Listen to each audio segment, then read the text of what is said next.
2 Samuel 1. After the death of Saul, David returned from defeating the Amalekites and stayed at Ziklag 2 days. On the third day, a man with torn clothes and dust on its head came from Saul's camp. When the camp of David fell to the ground to pay homage,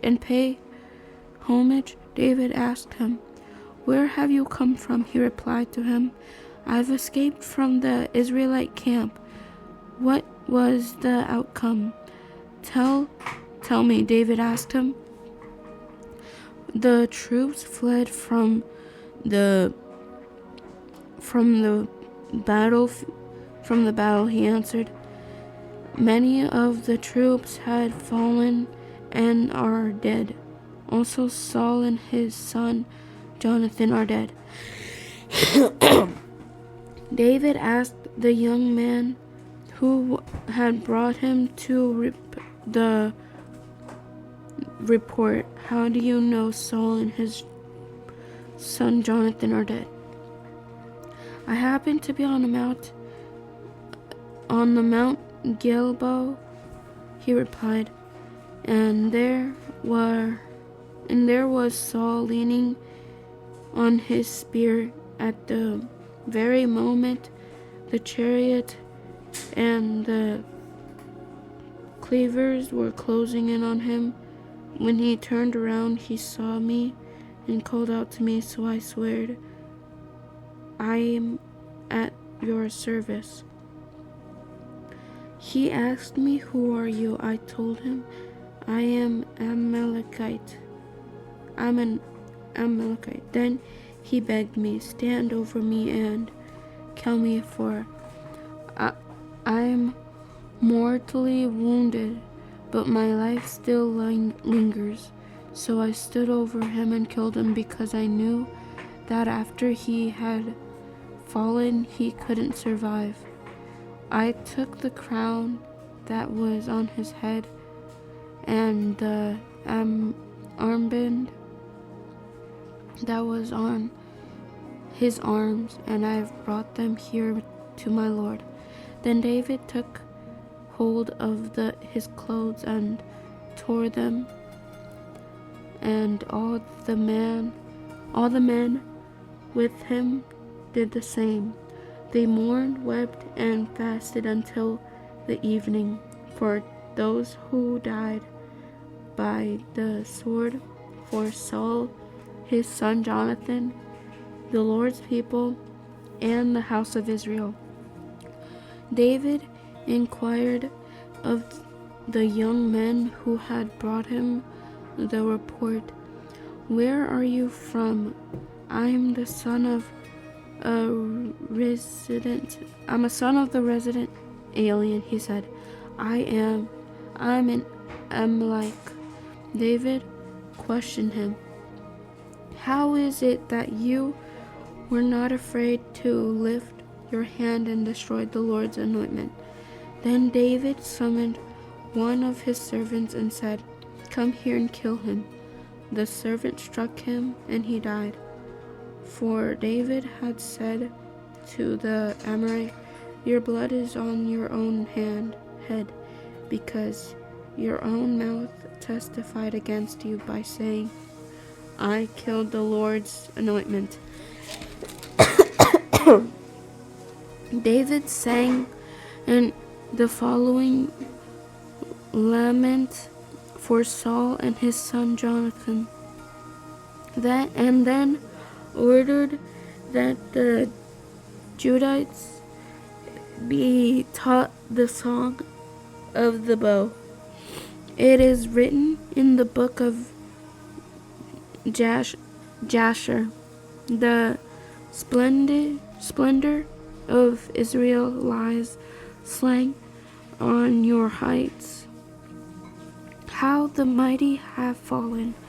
Do not tell in the Gath, don't announce it in the marketplace of Ekron, or the daughter of the Philistines, will rejoice, and the daughters of the unconcerned will celebrate. Mountains of Gilboa, let no dew or rain be on you, or fields of offerings. For there the shield of the mighty was defiled.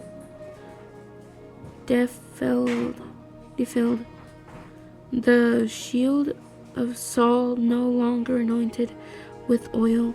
Jonathan's bow never retreated.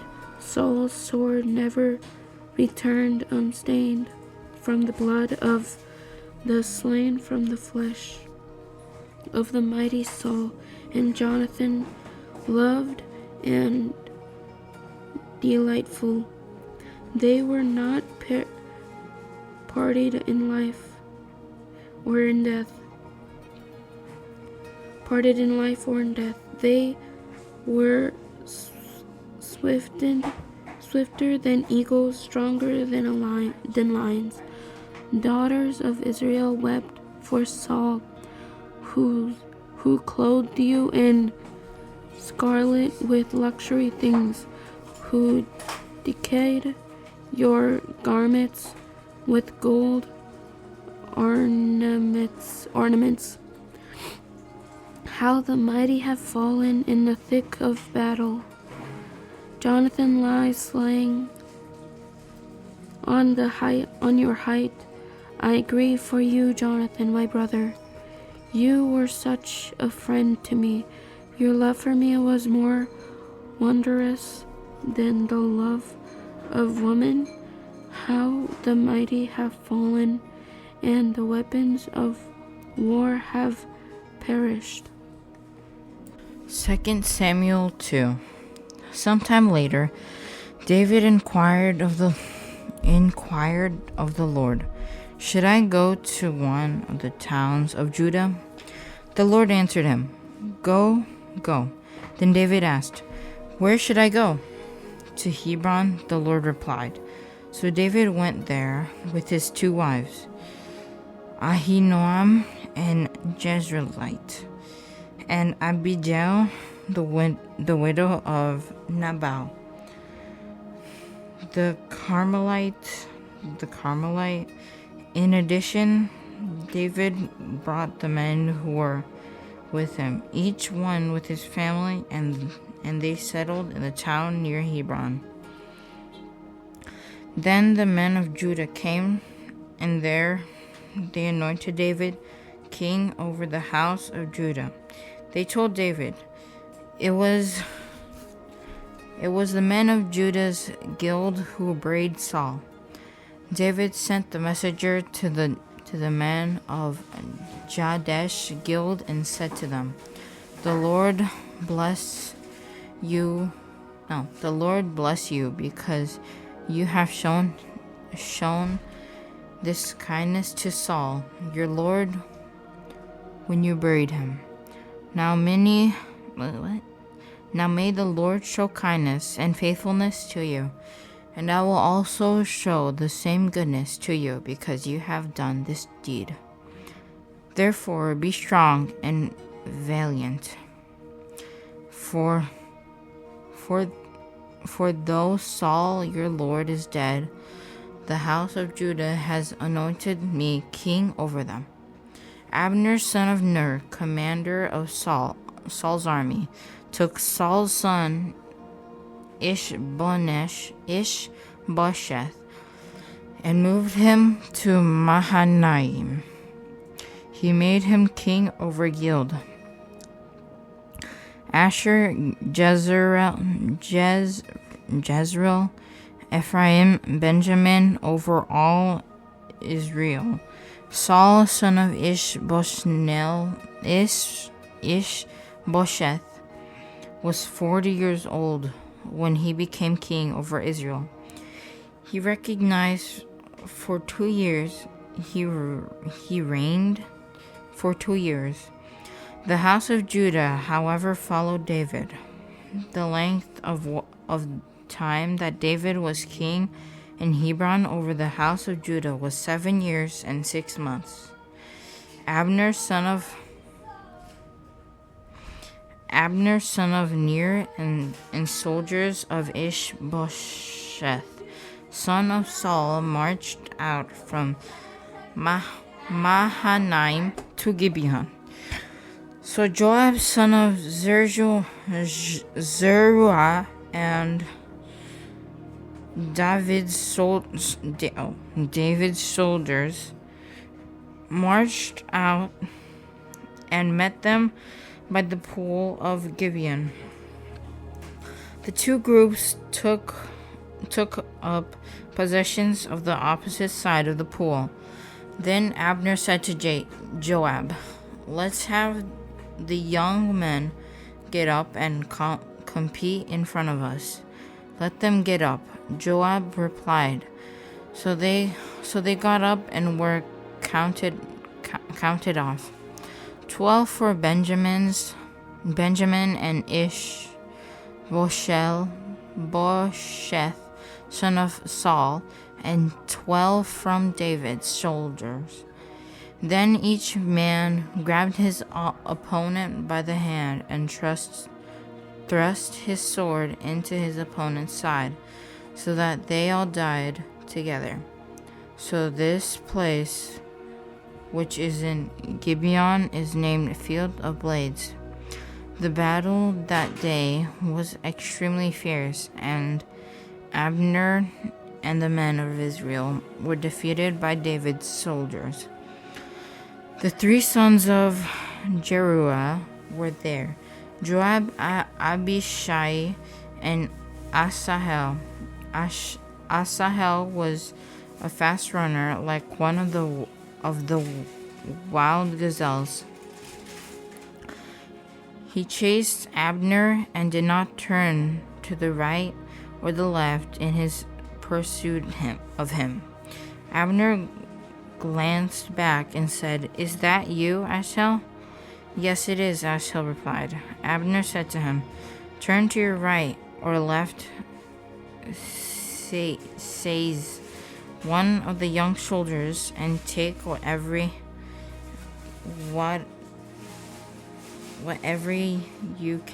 you can get from him."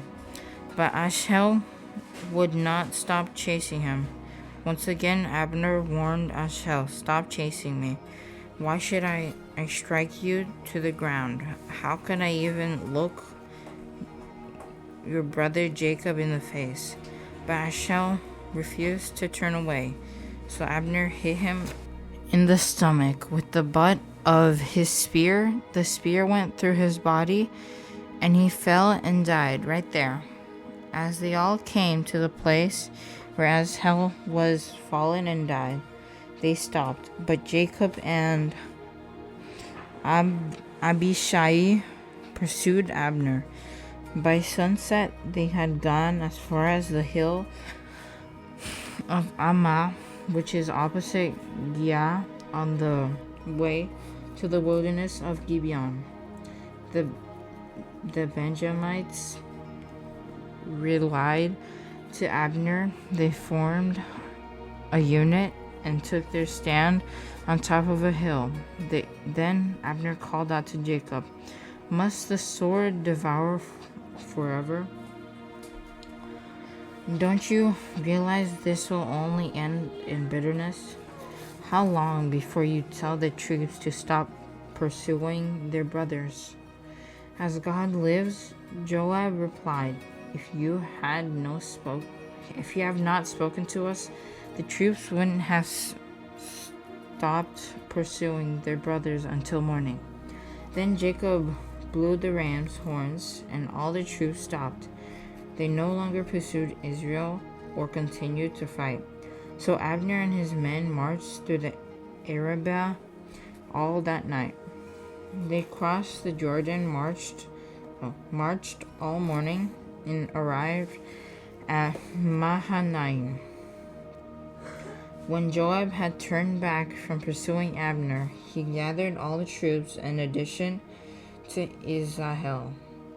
19 of David's soldiers was missing, but they had killed 360 of the Benjamites, the Abner's men. Afterward, they carried Asahel to his father's tomb in Bethlehem and buried him. Then Joab and his men marched all night and reached Hebron at dawn. 2 Samuel 3. During the long war between the house of Saul and the house of David, David was growing stronger, and the house of Saul was becoming weaker. Sons were born to David in Hebron. His firstborn was Amnon by Ahinoam and Jezreelite. His second was Chileab by Abigail and the widow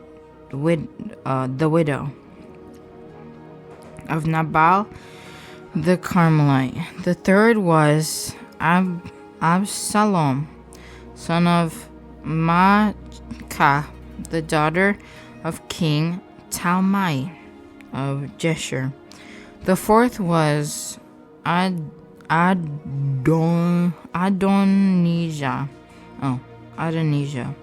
son of Haggith. The fifth was Sephitah, son of Abital. The sixth was Ithream by David's wife Eglah. These were born by David in Hebron. During the war between the house of Saul and the house of David, Abner kept acquiring more power in the house of Saul. Now Saul had concubine whose name was Rizpah, daughter of Aiah, and Ishbosheth questioned Abner, "Why did you sleep with my father's concubine?" Abner was very angry about Ishbosheth's accusation. "I'm a dog's head who belongs to Judah," he asked. "All this time I've been loyal to the family of your father Saul, to his brother and to his friends, and I haven't betrayed you to David. But now you accuse me of wrongdoing with this woman. May God punish Abner and do so severely if I do not do for David what the Lord swore to him, to transfer the kingdom from the house of Saul and establish the throne of David over Israel and Judah from Dan to Beersheba. Ishbosheth did not dare respond to Abner because he was afraid of him. Abner sent messengers as his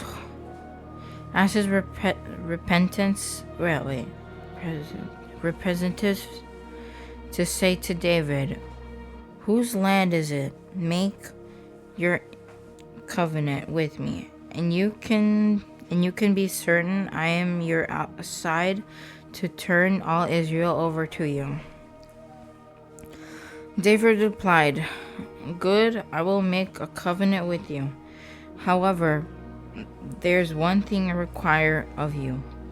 You will not see my face unless you first bring Saul's daughter, Michal, when you come to see me." Then David sent messengers to say to Ishbosheth, son of Saul, "Give me back my wife Michal.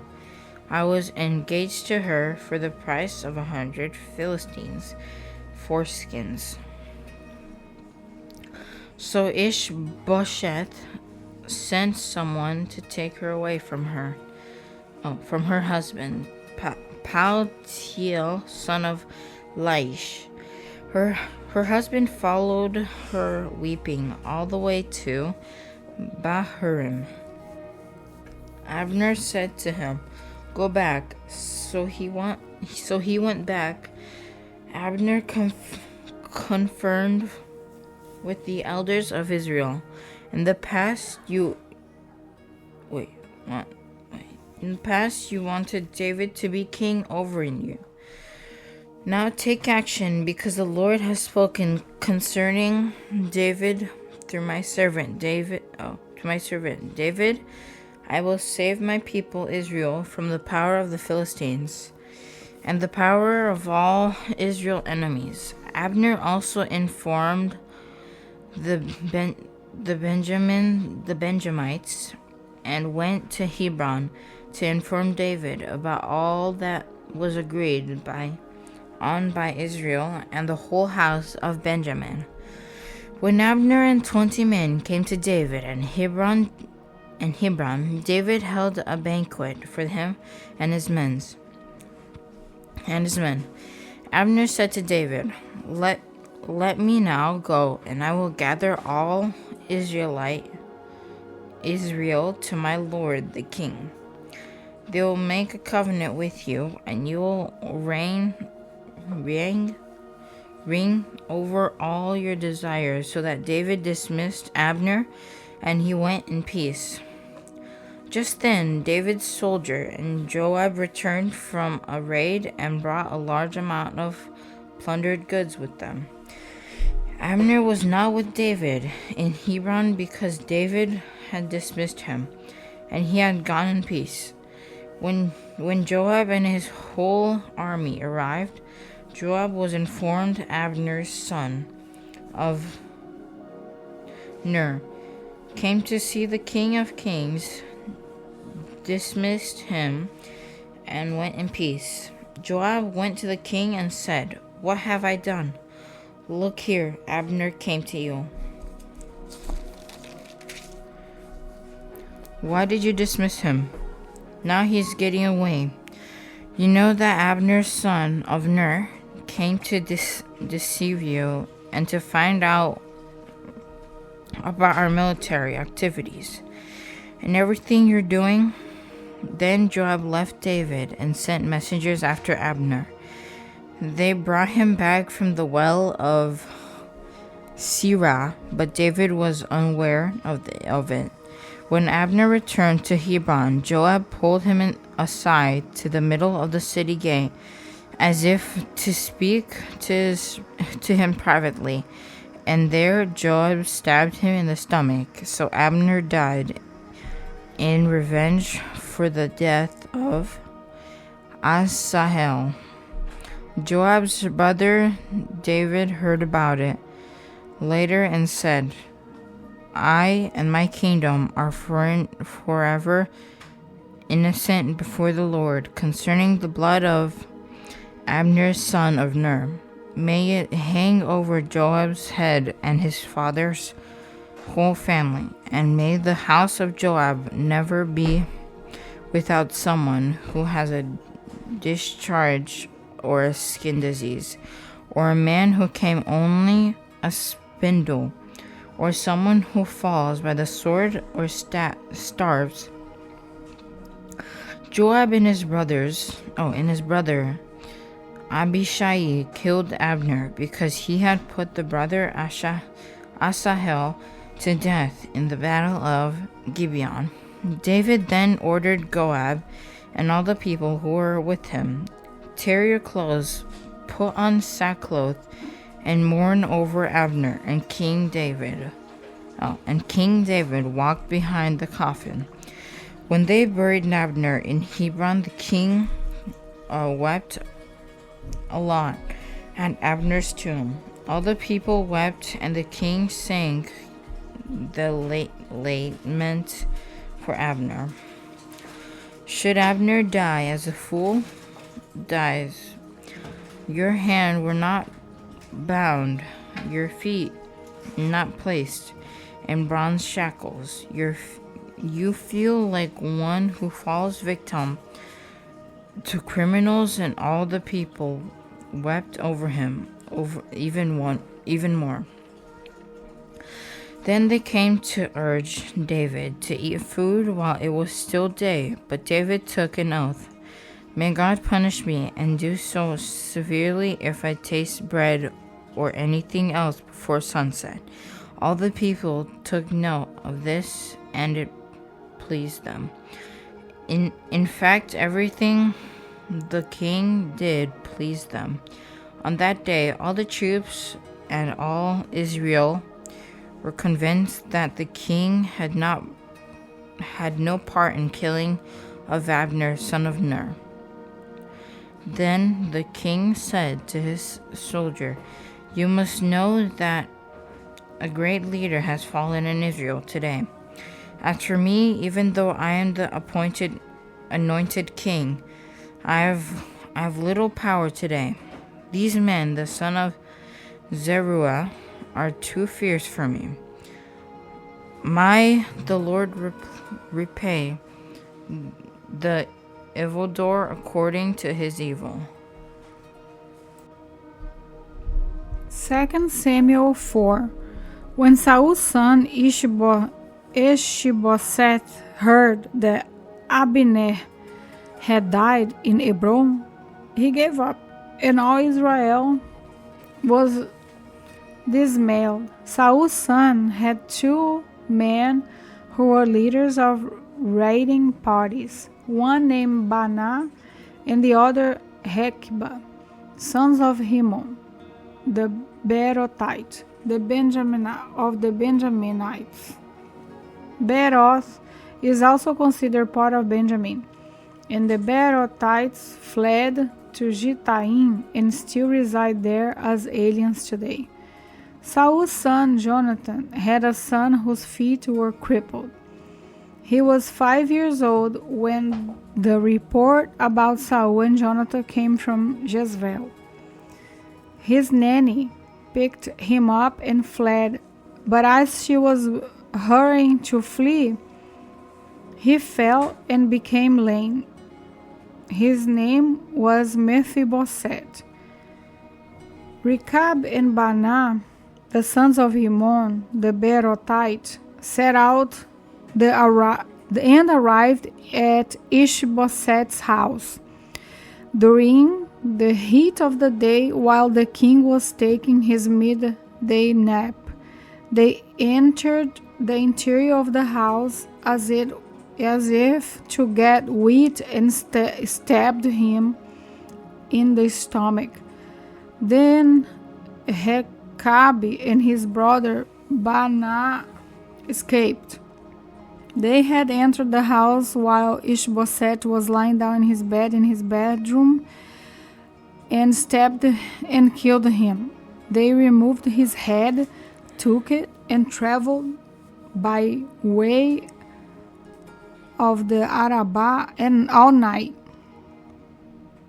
They brought Ishbosheth's head to David at Hebron and said to the king, "Here's the head of Ishbosheth, son of Saul, your enemy, who intended to take your life. Today the Lord has granted vengeance to my lord the king against Saul and his offspring." But David answered, "Rechab and his brother Baanah, sons of Rimmon, the Beerothite, as the Lord lives, the one who has redeemed my life from every distress. When the person told me, 'Look, Saul is dead,' he thought he was a bearer of good news, but I seized him and put him to death at Ziklag. That was my reward to him for his news. How much more when wicked men kill a righteous man in his own house, in his own bed? So now should I not require his blood from you and purge you from the earth?" So David gave orders to the young men, and they killed Rechab and Baanah. They cut off their hands and feet and hung their bodies by the pool in Hebron. But they took Ishbosheth's head and buried in the Abineh's tomb in Hebron. 2 Samuel 5. All the tribes of Israel came to David at Hebron and said, "Here we are, your own flesh and blood. Even while Saul was king over us, you were the one who led us out of the battle and brought us back. The Lord also said to you, you'll shepherd my people, Israel, and you will be ruler over Israel."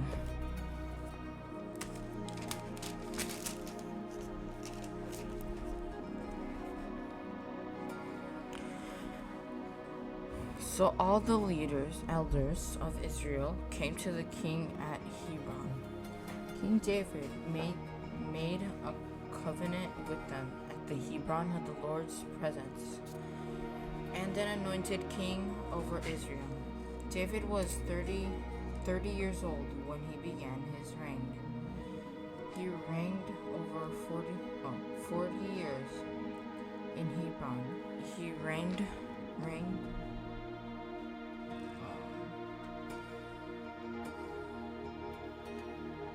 He reigned over Judah 7 years and 6 months, and in Jerusalem he reigned 33 years over all Israel and Judah.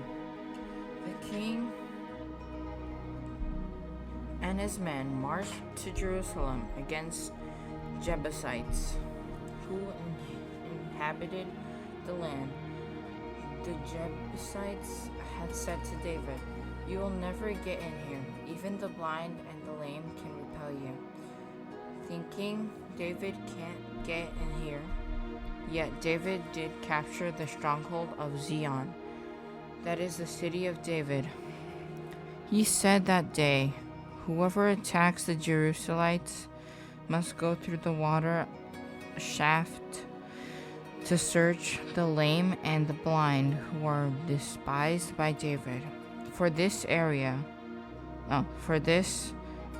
reason, it is said, the blind and the lame will never enter the house of David." The house. David took up residence in the stronghold, which he named the city of David. He built it all the way around from the supporting terraces inward. David became more and more powerful, and the Lord God of armies was with him. King Hiram of Tyre sent envoys to David.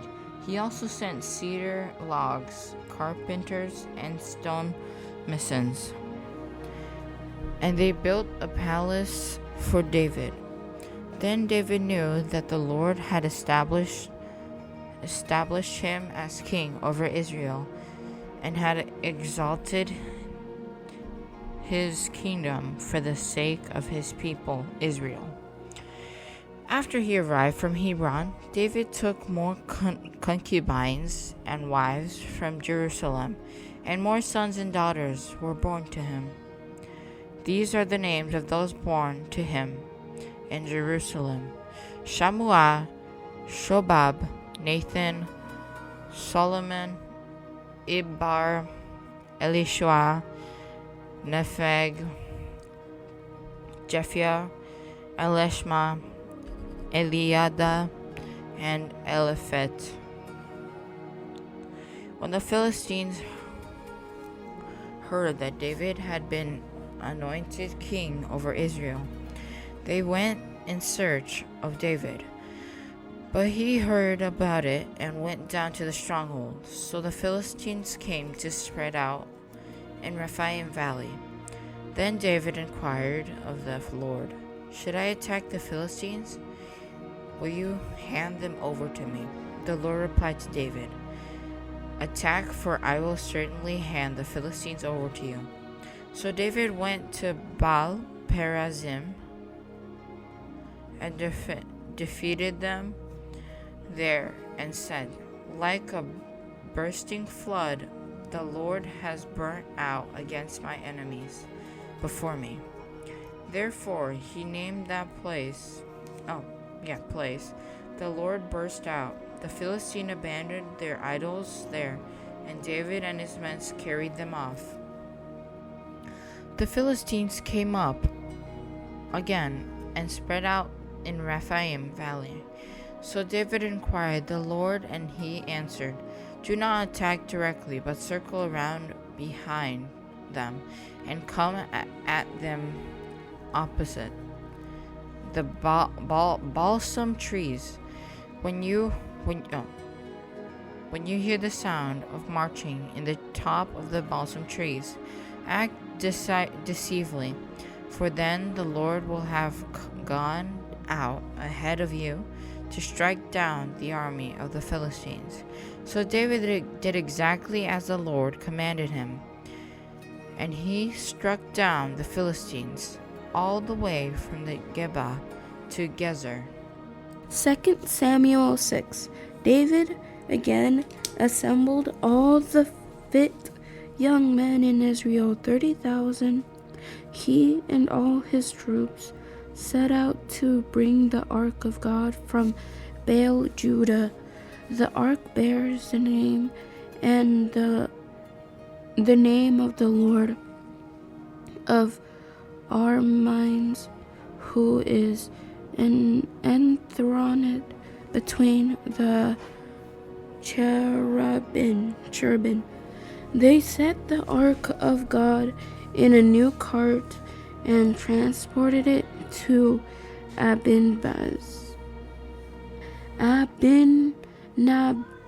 house, which was on the hill. Uzzah and Ahio, sons of Abinadab, were guiding the cart and brought it with the ark of God from Abinadab's house on the hill. Ahio walked in front of the ark. David and the whole house of Israel were dancing before the Lord with all kinds of firewood instruments, lyres, harps, trombones,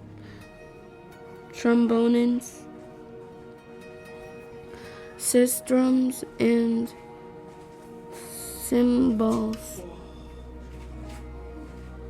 When they came to Nacon's threshing floor, Uzzah reached out to the ark of God and took hold of it, because the oxen had stumbled.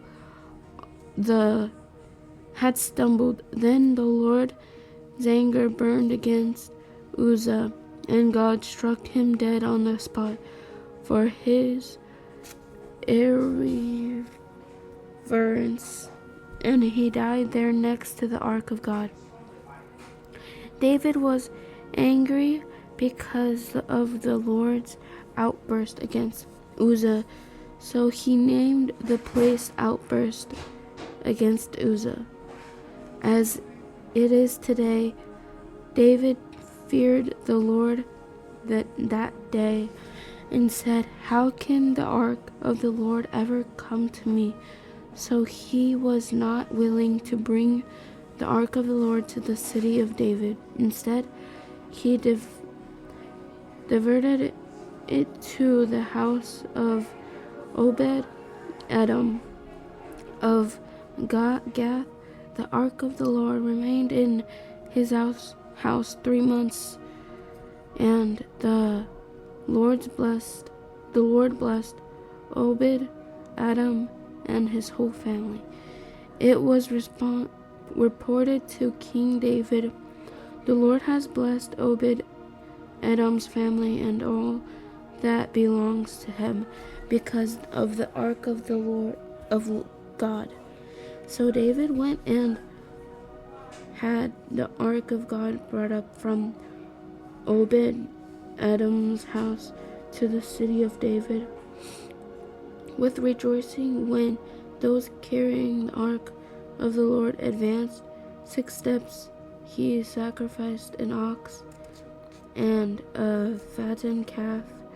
David was dancing with all his might before the Lord, wearing a linen ephod.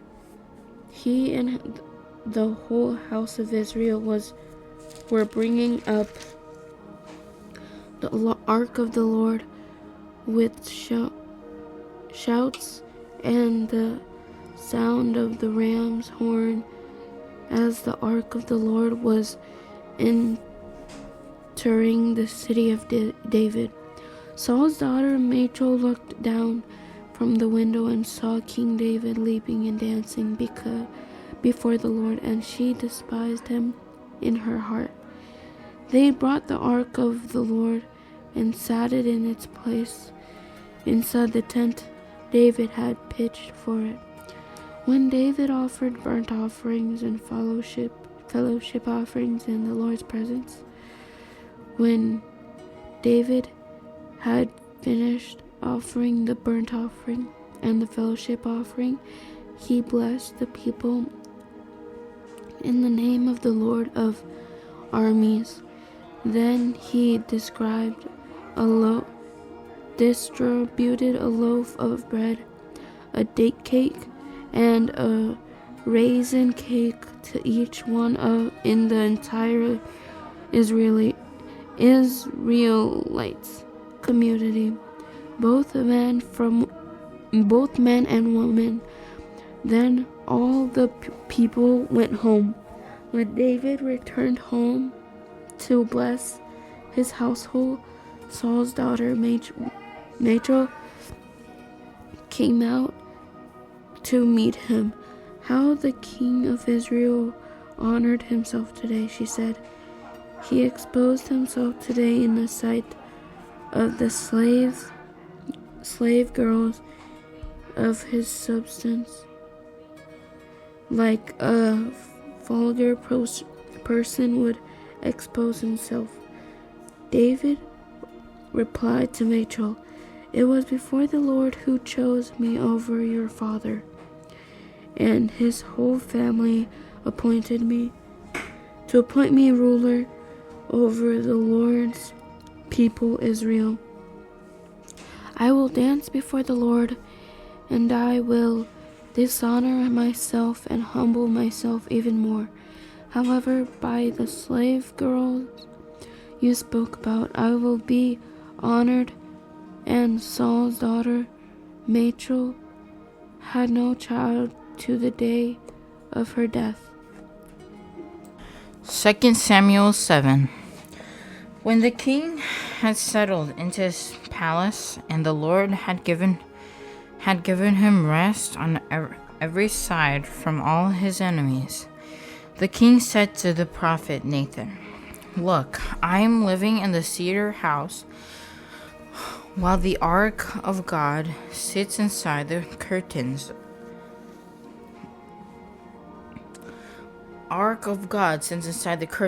So Nathan told the king, "Go and do all that is on your mind, for the Lord is with you."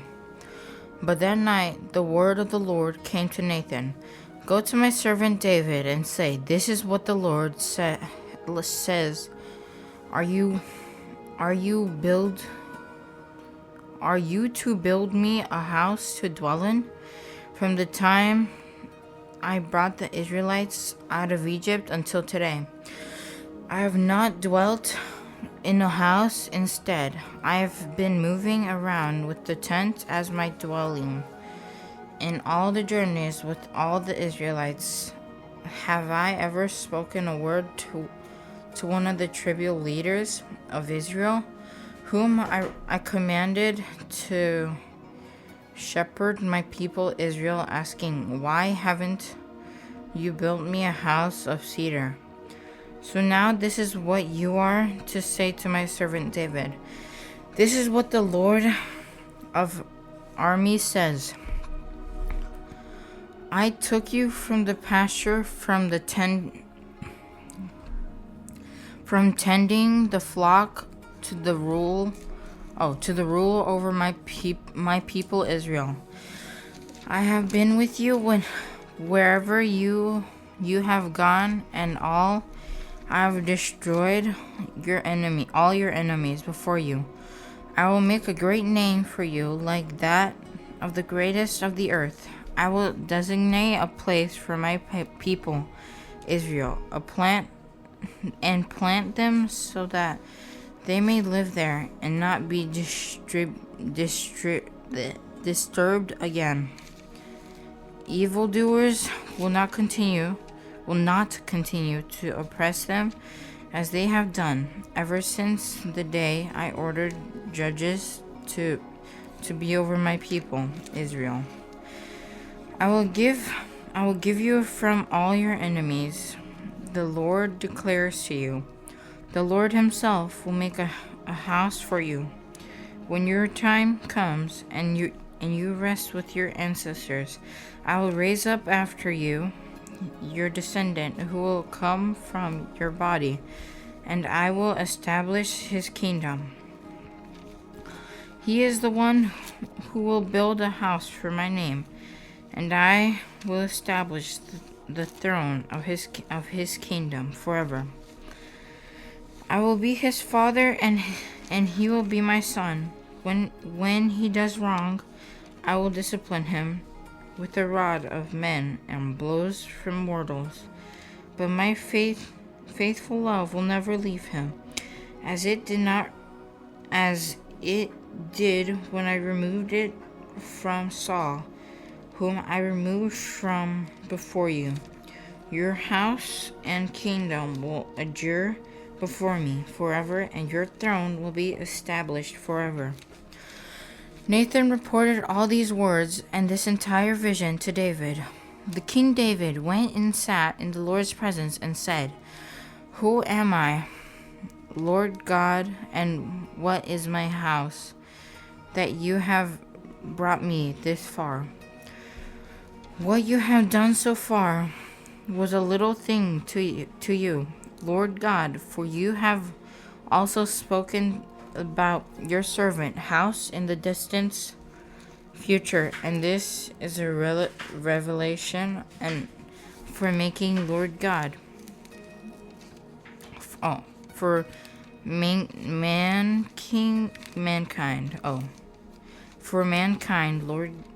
Lord God. What more can David say to you?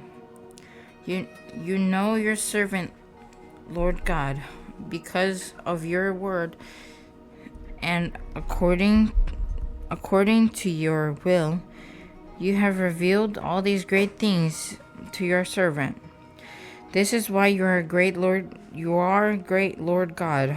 There is no one like you, and there is no God beside you. All we have heard confirms. And who is like you, your people Israel? God came to one nation on earth in order to redeem a people for himself, to make a name for himself, and to perform them great and awesome acts, driving out nations and their gods before your people. You redeemed for yourself from Egypt. You established your people, Israel, to be your own people forever, and you, Lord, have become their God.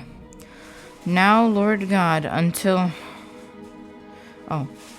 fulfill the promise before that you have made to your servant and his house. Do as you have promised, so that your name will be exalted forever when it is said, "The Lord of armies is God over Israel." The house of your servant David will be established before you, since you, Lord of armies, God of Israel, have revealed this to your servant when you said, "I will build a house for you." Therefore your servant has found the courage to pray this prayer to you. Lord God, your words are true, and you have promised this good thing to your servant. Now please bless your servant's house so that it will continue before you forever. For you, Lord God, have spoken, and with your blessing your servant's house will be blessed forever. 2 Samuel 8. After this, David defeated the Philistines, subdued them, and took Meteg Amaha from Philistine control. He also defeated the Moabites, and after making them lie down on the ground, he measured them off with a cord. He measured every 2 cord length of those to be put to death, and 1 full length of those to be kept alive. So the Moabites became David's subject and brought tribute.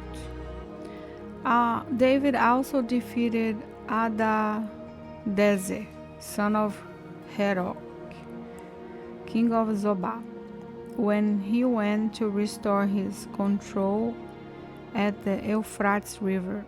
David captured 1,700 horsemen and 20,000 foot soldiers from him, and he harm-strong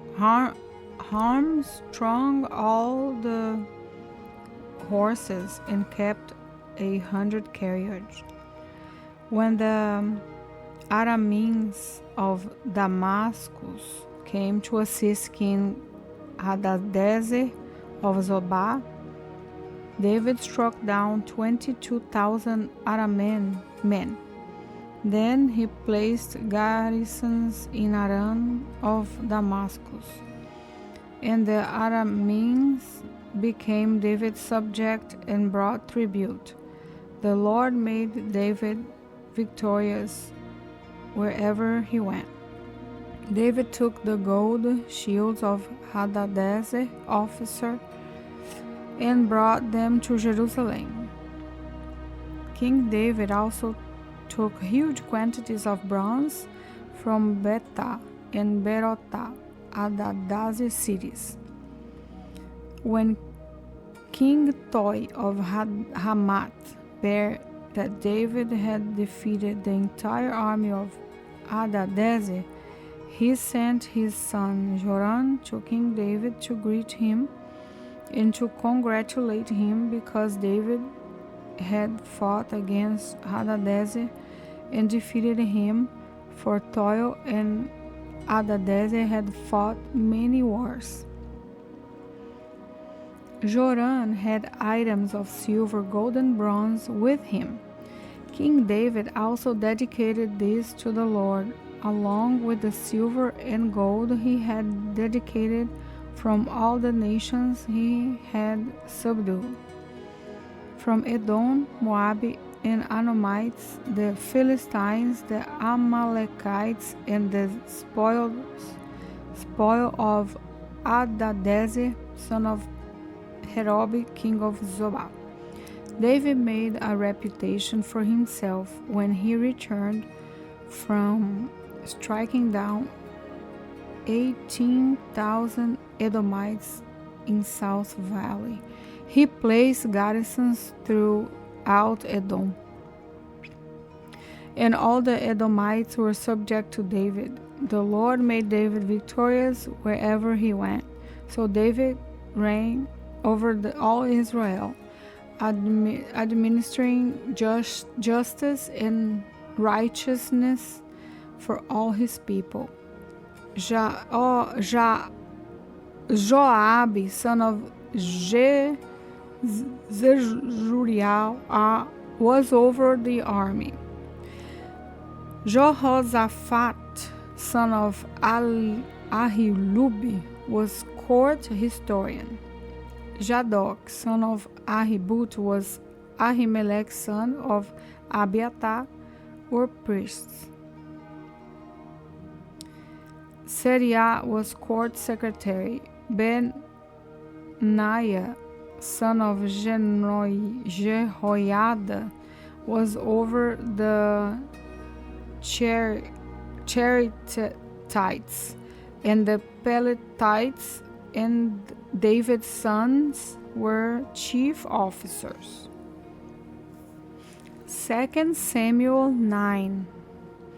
David asked, "Is there anyone remaining from the family of Saul I can show kindness to for Jonathan's sake?"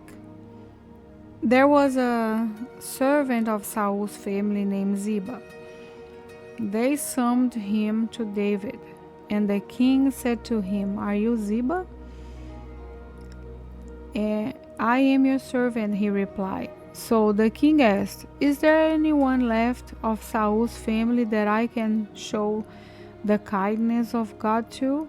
Ziba said to the king, "There is still Jonathan's son, who was injured in both feet." The king asked him, "Where is he?"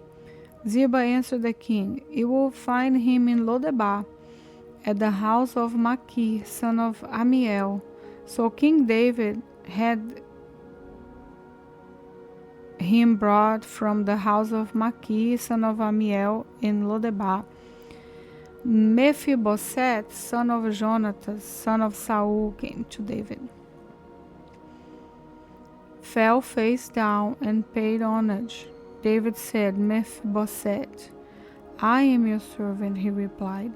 "Don't be afraid," David said to him, "since I intend to show you kindness for the sake of your father Jonathan. I will restore to you all your grandfather Saul's field, and you will always eat meals at my table." Mephibosheth paid homage and said, "What is your servant that you take an interest in a dead dog like me?" Then the king summoned Saul's attendant Ziba and said to him, "I have given to you, master grandson, all that belonged to Saul and his family. You, your son, and your servants are to work the ground for him, and you are to bring in the crops, so your master's grandson will have food to eat. But Mephibosheth, your master's grandson, is always to eat in my table." Now Ziba had 15 sons and 20 servants. Ziba said to the king, "Your servant will do all my lord the king command." So Mephibosheth ate at David's table just like one of the king's sons. Mephibosheth had a young son whose name was Micah. All those living in Ziba's house were Mephibosheth's servants. However, Mephibosheth lived in Jerusalem because he always ate at the king's table. His feet has been injured. 2 Samuel 10. Sometime later, the king of the Amorites died, and his son Hanun became king in his place. Then David said, "I'll show kindness to Hanun, son of Nahash, just as his father showed kindness to me." So David sent his emissaries to consult Hanun concerning his father. However, when they arrived in the land of the Amorites, the Amorite leader said to Hanun, "Their lord, just because David has sent men with congratulation for you, do you really believe he's showing respect for your father? Instead, hasn't David sent his emissaries in order to scout the city, spy on it, and demolish it?" So Hanun took David's Amishers shaved off half their beards, cut their clothes in half at the hips, and sent them away. When this was reported to David, he sent someone to meet them, since they were deeply humiliated. The king said, "Stay in Jericho until your beards grow back, then return." When the Amorites realized they had become repulsive to David, they hired 20,000 foot soldiers from the Amorites of Beth Rabbah and Zobah, 1,000 men from the king of Makkah, and 12,000 men from Tob. David heard about it and sent Joab and all the entire elite troop. The Amorites marched out and lined up in battle formation at the entrance to the city gate, while the Amorites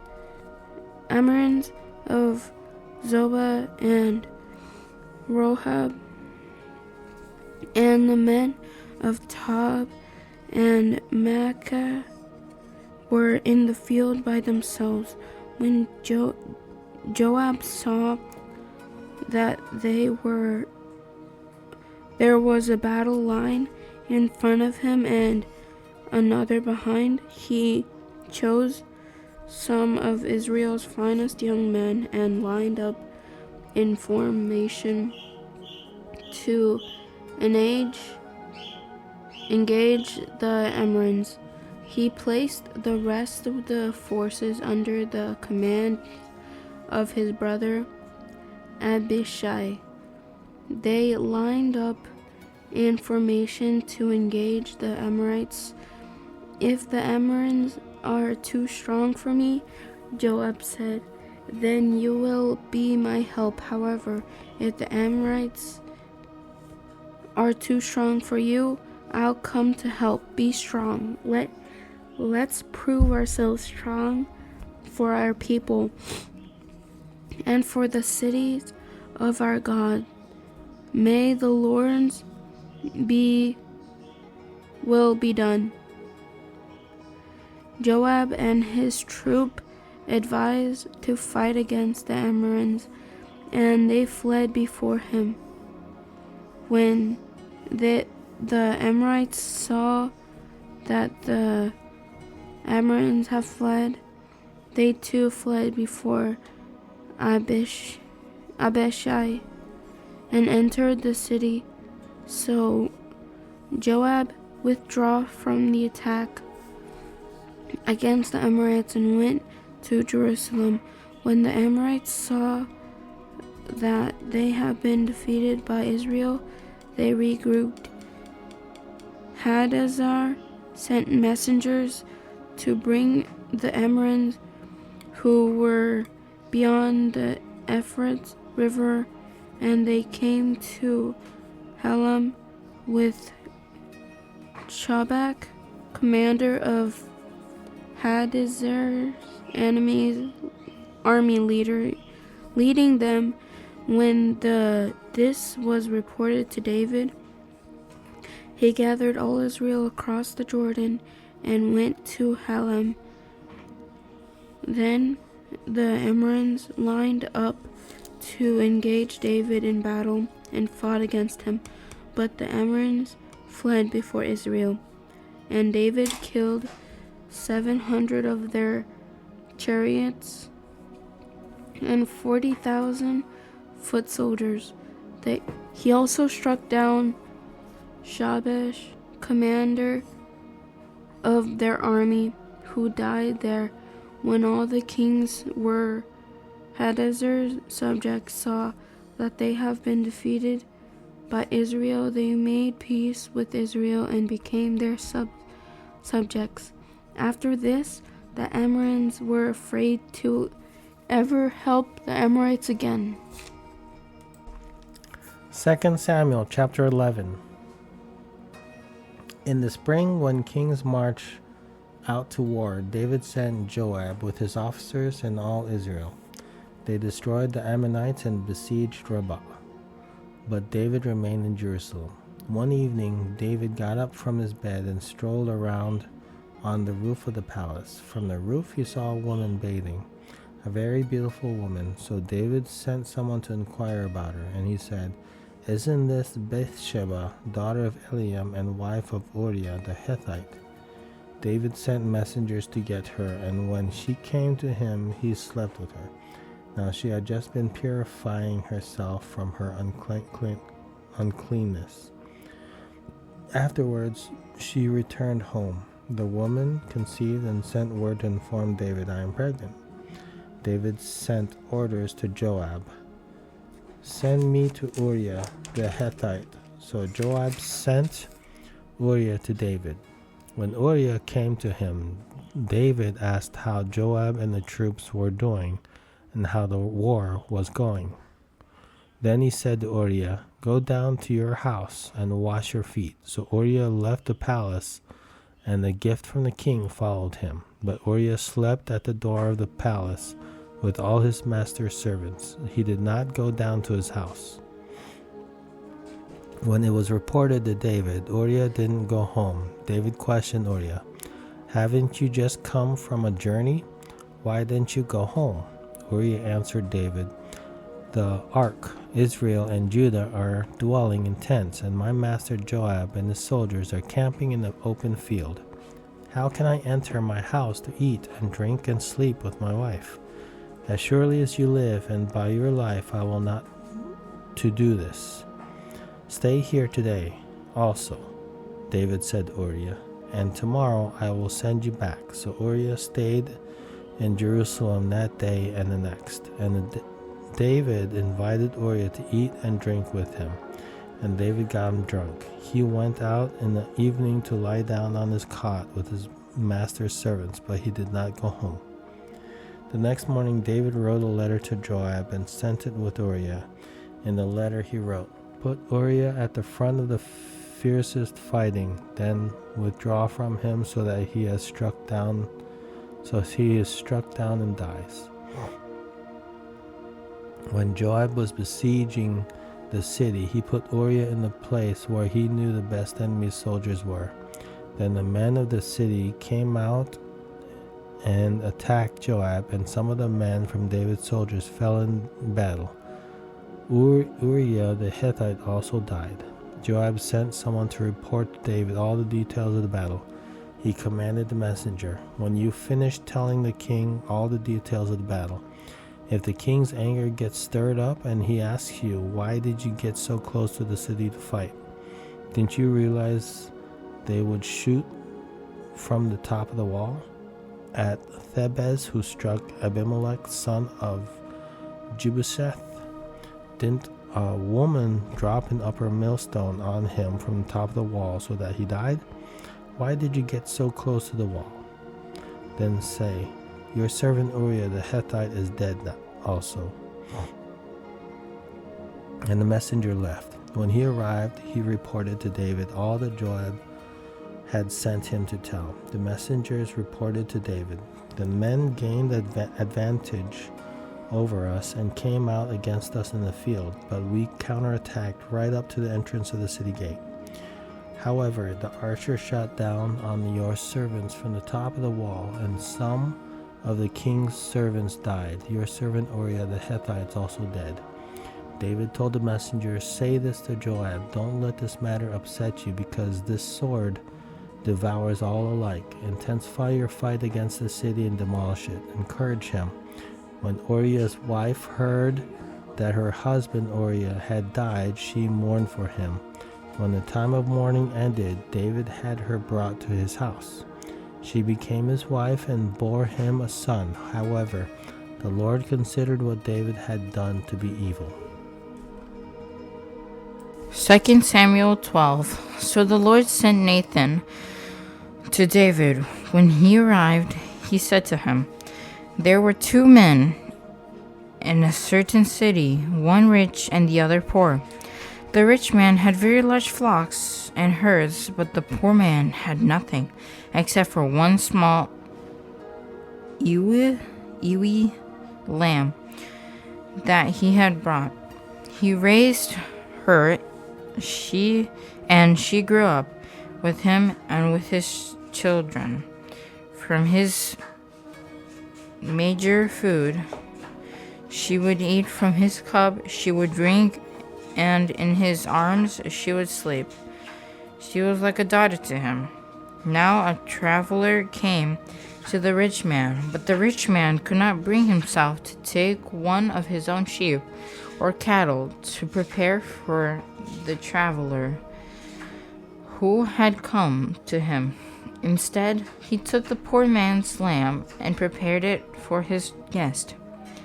David was frustrated with the man and said to Nathan, "As the Lord lives, the man who did this deserves to die, because he has done this thing and shown no pity. He must pay 4 lambs for that lamb." Nathan replied to David, "You are the man. This is what the Lord God of Israel says. I anointed you king over Israel, and I rescued you from Saul. I gave your master's house to you, and your master's wives into your hand. And I gave you the house of Israel and Judah, and if that was not enough, I would have given you even more. Why then have you despised the Lord's command by doing what I considered evil? You struck down Uriah and Hittite with the sword, and took his wife as your own wife. You murdered him with the Ammonite sword.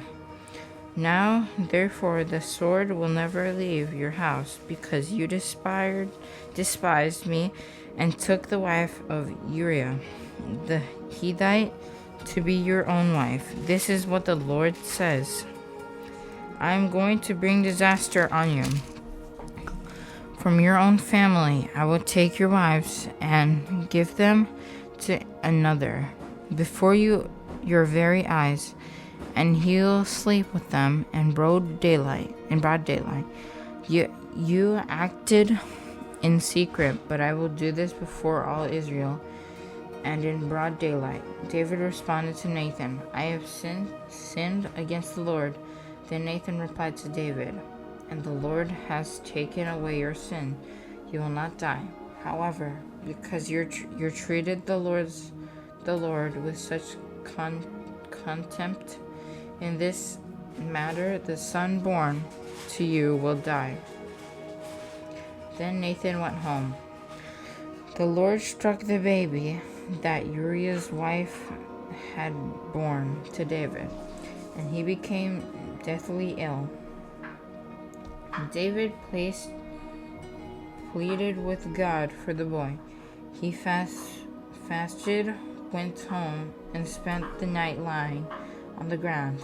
The elder of his house stood beside him to get him up from the ground, but he was unwilling and would not eat anything with them. On the 7th day the baby died, but David's servants were afraid to tell him. The baby was dead, they said. Look, while the baby was alive, we spoke to him, and he wouldn't listen to us. So how can we tell him the baby is dead? He may do something desperate. When David saw that his servants were whispering to each other, he guessed that the baby was dead. So he asked his servants, Is the baby dead? He is dead, they replied. Then David got up from the ground. He washed, anointed himself, changed his clothes, went to the Lord's house, and worshipped. Then he went home and requested something to eat. So they served him food, and he ate. His servant asking him, Why have you done this while the baby was alive, you fasted and wept, but when he died, you got up and ate food." He answered, While the baby was alive, I fasted and wept, because I thought, who knows? The Lord may be gracious to me and let him live. But now that he is dead, why should I fast? Can I bring him back again? I'll go to him, but he will never return to me." Then David confronted his wife, Bathsheba. He went to her and slept with her. She gave birth to a son and named him Solomon. The Lord loved him, and he sent a message through the prophet Nathan, who named him Jediah. Because of the Lord, Joab brought against Rabbah of the Ammonites,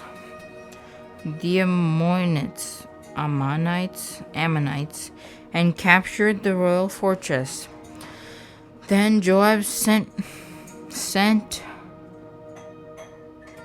messengers to David to say, I have fought against Rabbah and have also captured its water supply. Now, therefore, assemble the rest of the troops, lay siege to the city and capture it. Otherwise, I'll be the one to capture the city, and it will be named after me. So David assembled all the troops and went to Rabbah. He fought against it and captured it. He took the crown from the head of their king, and it was placed on David's head. The crown weighed 75 pounds of gold, and it had a precious stone in it. In addition, David took away a large quantity of plunder from the city. He removed the people who were in the city, put them to work with saws, iron picks, and iron axes, and to labor at brickmaking. He did the same to all the Ammonite cities. Then he and all his troops returned to Jerusalem.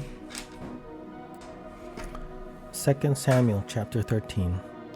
Some time past, David's son Absalom had a beautiful sister named Tamar, and David's son Amnon was infatuated with her. Amnon was frustrated to the point of making himself sick over his sister Tamar, because she was a virgin, but it seemed impossible to do anything to her.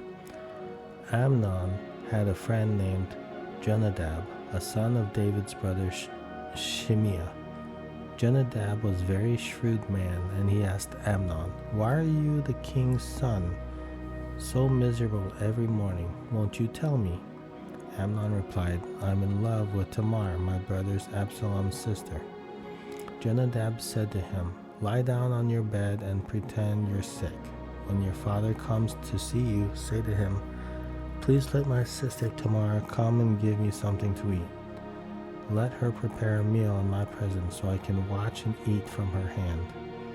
So Amnon lay down and pretended to be sick. When the king came to see him, Amnon said to him, "Please let my sister Tamar come and make a couple of cakes in my presence so I can eat from her hand." David sent word to Tamar at the palace, "Please go to your brother Amnon's house and prepare a meal for him." Then Tamar went to his house while Amnon was lying down. She took dough, kneaded it, made cake in his presence, and baked them. She brought the pan and set it down in front of him, but he refused to eat. Amnon said, "Everyone leave me," and everyone left him. "Bring the meal to the bedroom," Amnon told Tamar, "so I can eat from your hand." Tamar took the cakes she had made and went to her brother Amnon's bedroom. When she brought them to him to eat, he grabbed her and said, "Come sleep with me, my sister." "Don't, my brother," she cried. "Don't disgrace me, for such a thing should never be done in Israel." Don't commit this outrage. Where could I ever go with my humiliation? And you will be like one of the outrageous fools in Israel. Please speak to the king, for he won't keep me from you. But he refused to listen to her, and because he was stronger than she was, he disgraced her by raping her. So Amnon hated Tamar with such intensity that the hatred he hated her with was greater than the love he had loved her with. Get out of here, he said. No, she replied. Sending me away is much worse than the great wrong you've already done to me. But he refused to listen to her. Instead, he called to the servant who waited on him. Get this away from me. Throw her out and bolt this door behind me. Amnon's servant threw her out and bolted the door behind her. Now Tamar was wearing a long-sleeve robe, because this is what the king's virgin's daughter wore. Tamar put ashes on her head and tore the long-sleeve robe she was wearing. She put her hand on her head and went away crying. Her brother Absalom said to her, Has your brother Amnon been with you? Be quiet for now, my sister. He is your brother. Don't take this thing to heart. So Tamar lived as a desolate woman in the house of her brother Absalom. When King David heard about all these things, he was furious. Absalom didn't say anything to Amnon, either good or bad, because he hated Amnon since he disgraced his sister Tamar. 2 years later, Absalom's sheep shearers were at Baal-hazar near Ephraim, and Absalom invites all the king's sons. Then he went to the king and said, Your servant has just hired sheep shearers. Will the king and his servant please come with your servants? The king replied to Absalom, No, my son, we should not all go, or we would be a burden to you. Although Absalom urged him, he wasn't willing to go, though he did bless him. If not, Absalom said, Please let my brother Amnon go with us. The king asked him, Why should he go with you? But Absalom urged him. So he sent Amnon and all the king's sons. Now Absalom commanded his young men, Watch Amnon until he is in good mood from the wine. When I ordered you to strike Amnon, then kill him. Don't be afraid. Am I not the one who was commanded you? Be strong and valiant. So Absalom's young men did to Amnon just as Absalom had commanded. Then all the rest of the king's sons got up, and each fled on his mule. While they were on the way, a report reached David. Absalom struck down all the king's sons. Not even one of them survived. In response, the king stood up, tore his clothes, and lay down on the ground, and all his servants stood by with their clothes torn. But Jonadab, son of David's brother Shimeah, spoke up. My lord must not think they have killed all the young men, the king's sons, because only Amnon's dead. In fact, Absalom has planned this ever since the day Amnon disgraced his sister Tamar. So now, my lord the king, don't take serious the report that says all the king's sons are dead. Only Amnon is dead. Meanwhile, Absalom had fled. When the young man who was standing watch looked up, there were many people coming from the road west of him from the side of the mountain. Jonadab said to the king, Look, the king's sons have come. It is exactly like your servant said. Just as he finished speaking, the king's son entered and wept loudly. And the king and all his servants also wept very bitterly. But Absalom fled and went to Talmai, son of Ammihud, king of Geshur, and David mourned for his son every day. After Absalom had fled to Geshur and had been there 3 years, King David longed to go to Absalom, for David had finished grieving over Amnon's death. 2 Samuel 14. Joab, son of Zeruiah, realized that the king's mind was on Absalom. So Joab sent someone to Tekoa to bring a wise woman from there. He told her, Pretend to be in mournings,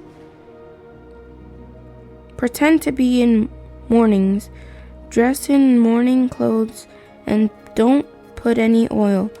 Act like a woman who has been mourning for the dead for a long time.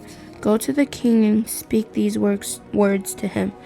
Then Jacob told her exactly what to say. When the woman from Keturah came to the king, she fell face down to the ground, paid homage, and said, "Help me, your majesty." What's the matter?" the king asked her. "Sadly, I am a widow. My husband died," she said. "Your servant had 2 sons. They were fighting in the field with no one to separate them, and one struck the other and killed him. Now the whole clan has risen up against your servant and said, 'Hand over the one who killed his brothers so we may put him to death for the life of the brothers he murdered. He will eliminate the heir. They would extinguish my one remaining ember by the preserving my husband's name or prospering on earth.'" The king told the woman, "Go home, I will assure a command on your behalf." Then the woman of Tekoa said to the king, "My lord, the king, may many blame be on me and my father's family, and may the king and his throne be incensed. Whoever speaks to you," the king said, "bring him to me. He will not trouble you again." She replied, "Please, may the king invoke the Lord your God so that the avenger of blood will not increase the loss, and they will not eliminate my son. As the Lord lives, he vowed not an heir of your son will fall into the ground." Then the woman said, "Please, may your servant speak a word to my lord the king." "Speak," he replied. The woman asked, "Why have you devised something similar against the people of God?" Then the king spoke as he did about this matter, as he has pursued his own guilt. The king has not brought back his own banished ones. We will certainly die and be like water poured out on the ground, which can't be recovered. But God would not take away a life. He would devise plans so that the one banished from him does not remain. Now therefore I've come to present this matter to my lord the king, because the people have made me afraid. Your servant thought I must speak to the king. Perhaps the king will grant his servant's request. The king will surely listen in order to keep his servant from the grasp of this man who would eliminate both me and my son from God's inheritance. Your servant thought, may the word of my lord the king bring relief, for my lord the king is able to discern the good and the bad like the angel of God. May the Lord your God be with you." Then the king answered the woman, "I am going to ask you something. Don't conceal it from me." "Let my lord the king speak," the woman replied. The king asked, "Did Joab put you up to all this?" The woman answered, "As you live, my lord the king, no one can turn to the left or the right or the left from all my lord the king says." "Yes," your servant Joab is the one who gave orders to me. He told me, your servant, exactly what to say. So Joab, your servant, has done this to address the issue incidentally, but my Lord has wisdom like the wisdom of the angel of God, knowing everything on earth. Then the king said to Joab, I hereby grant this request to go bring back the young man as Absalom. Joab fell with his face to the ground in homage and blessed the king. Today, Joab said, your servant knows I have found favor with you, my lord the king, because the king has granted the request of your servant. So Joab got up, went to Gashur, and brought Absalom to Jerusalem. However, the king added, he may return to his house, but he may not see my face. So Absalom returned to his house, but did not see the king. No man in all Israel was as handsome and highly praised as Absalom. From the sole of his foot to the top of his head, he did not have a single flaw. Then he shaved his head.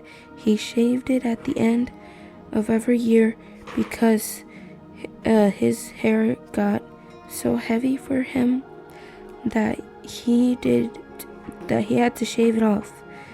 He would weigh the hair from his head, and it would be 5 pounds according to the royal standards. 3 sons were born to Absalom, and a daughter named Tamar, who was a beautiful woman. Absalom resided in Jerusalem 2 years, but never saw the king. Then Absalom sent for Joab in order to send him to the king, but Joab was unwilling to come to him.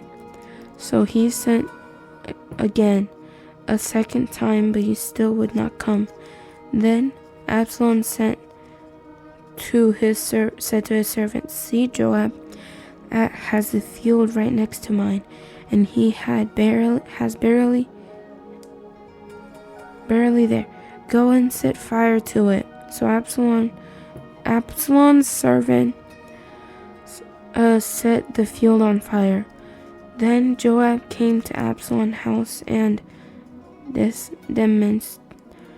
demanded, why did your servant set my field on fire? Look, Absalom explained to Joab, I sent for you and said, come here, I want to send you to the king to ask, why have I come back from Geshur? I'd be better off if I were still there.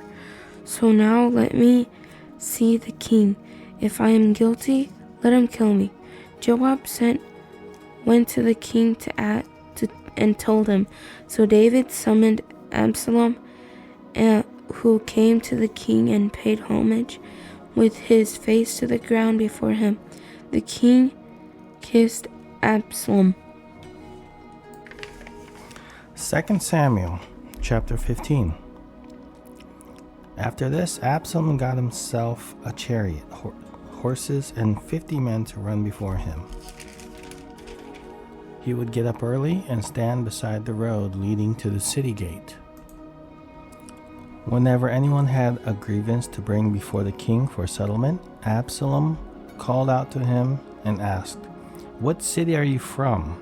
If he replied, your servant is from one of the tribes of Israel, Absalom said to him, look, your claims are good and right, but the king does not have anyone to listen to you. He added, if only someone would appoint me judge in the land, then anyone who had a grievance or dispute could come to me, and I would make sure he received justice. When the person approached to pay homage to him, Absalom reached out his hand, took hold of him, and kissed him. Absalom did this to all the Israelites who came to the king for a settlement. So Absalom stole the hearts of the men of Israel. When 4 years had passed, Absalom said to the king, "Please let me go to Hebron to fulfill a vow I made to the Lord. For your servant made a vow when I lived in Geshur of Aram, saying, If the Lord really brings me back to Jerusalem, I will worship the Lord in Hebron." "Go in peace," the king said to him. So he went to Hebron. Then Absalom sent agents throughout the tribes of Israel with this message: "When you hear the sound of the ram's horn, you are to say, 'Absalom has become king in Hebron.'" 200 men from Jerusalem went with Absalom. They had been invited and were going innocently, for they did not know the whole situation. While he was offering the sacrifices, Absalom sent for David's advisor, Ahithophel, the Gilonite, from his city of Gilo. So the conspiracy grew strong, and the people supporting Absalom continued to increase. Then an informer came to David and reported, "The hearts of the men of Israel are with Absalom." David said to all the servants with him in Jerusalem, "Get up. We have to flee, or we will not escape from Absalom. Leave quickly, or he will overtake us quickly. Heap disaster on us, and strike the city with the edge of the sword." The king's servants said to the king, "Whatever my lord the king decides, we are your servants." Then the king set out, and his entire household followed him. But he left behind 10 concubines to take care of the palace. So the king set out, and all the people followed him. They stopped at the last house, while all his servants marched past him. Then all the Cherethites, the Pelethites, and the people of Gath, 600 men who came with him from there, marched past the king. The king said to Ittai of Gath, "Why are you also going with us? Go back and stay with the new king, since you're both a foreigner and an exile from your homeland. Besides, you only arrived yesterday. Should I make you wander around with us today while I go wherever I can? Go back and take your brothers with you. May the Lord show you kindness and faithfulness." But in response, Ittai vowed to the king, "As the Lord lives, and as my lord the king lives, wherever my lord the king is, whether it means life or death, your servant will be there." "March on," David replied to Ittai. So Ittai of Gath marched past with all his men and the dependents who were with him. Everyone in the countryside was weeping loudly, while all the people were marching out of the city. As the king was crossing the Kidron Valley, all the people were marching past on the road that leads to the wilderness. Zadok was also there, and all the Levites with him were carrying the Ark of the Covenant of God. They set the Ark of God down, and Abiathar offered sacrifices until the people had finished marching past. Then the king instructed Zadok, "Return the Ark of God to the city. If I find favor with the Lord, he will bring me back and allow me to see both it and its dwelling place. However, if he should say, 'I do not delight in you,' then here I am. He can do with me whatever pleases him." The king also said to the priest, "Zadok, look, return to the city in peace, and your 2 sons with you, your son of Ahimaaz and Abiathar's son Jonathan. Remember, I'll wait at the fords of the wilderness until word comes from you to inform me." So Zadok and Abiathar returned the Ark of God to Jerusalem and stayed there. David was climbing the slope of the Mount of Olives, weeping as he ascended. His head was covered, and he was walking barefoot. All the people with him covered their head and went up weeping as they ascended. Then someone reported to David, "Ahithophel is among the conspirators with Absalom." "Lord," David pleaded, Please turn the counsel of Ahithophel into foolishness. When David came to the summit where he used to worship God, Hushai the Archite was there to meet him with his robe torn and dust on his head. David said to him, "If you go away with me, you'll be a burden to me. But if you return to the city and tell Absalom, I will be your servant. Your Majesty, previously I was your father's servant, but now I will be your servant. Then you can counteract Ahithophel's counsel for me. Won't the priests Zadok and Abiathar be there with you? Report everything you hear from the palace to the priests Zadok and Abiathar. Take note, their 2 sons are there with them, Zadok's son Ahimaaz and Abiathar's son Jonathan. Send them to tell me everything you hear." So Hushai, David's personal advisor, entered Jerusalem just as Absalom was entering the city. 2 Samuel 16. When David had gone a little beyond the summit, Ziba, Mephibosheth's servant, was right there to meet him. He had a pair of saddled donkeys loaded with 200 loaves of bread, 100 custards of raisins, 100 bunches of summer fruit, and a clay jar of wine. The king said to Ziba, "Why do you have these?" Ziba answered, "The donkeys are for the king's household to ride. The bread and summer fruit are for the young men to eat, and the wine is for those to drink who become exhausted in the wilderness." "Where is your master's grandson?" the king asked. "Why, he is staying in Jerusalem." Ziba replied to the king, "For he said, 'Today the house of Israel will restore my grandfather's kingdom to me.'" The king said to Ziba, "All that belonged to Mephibosheth is now yours." "I bow before you," Ziba said. "May I find favor with you, my lord and the king."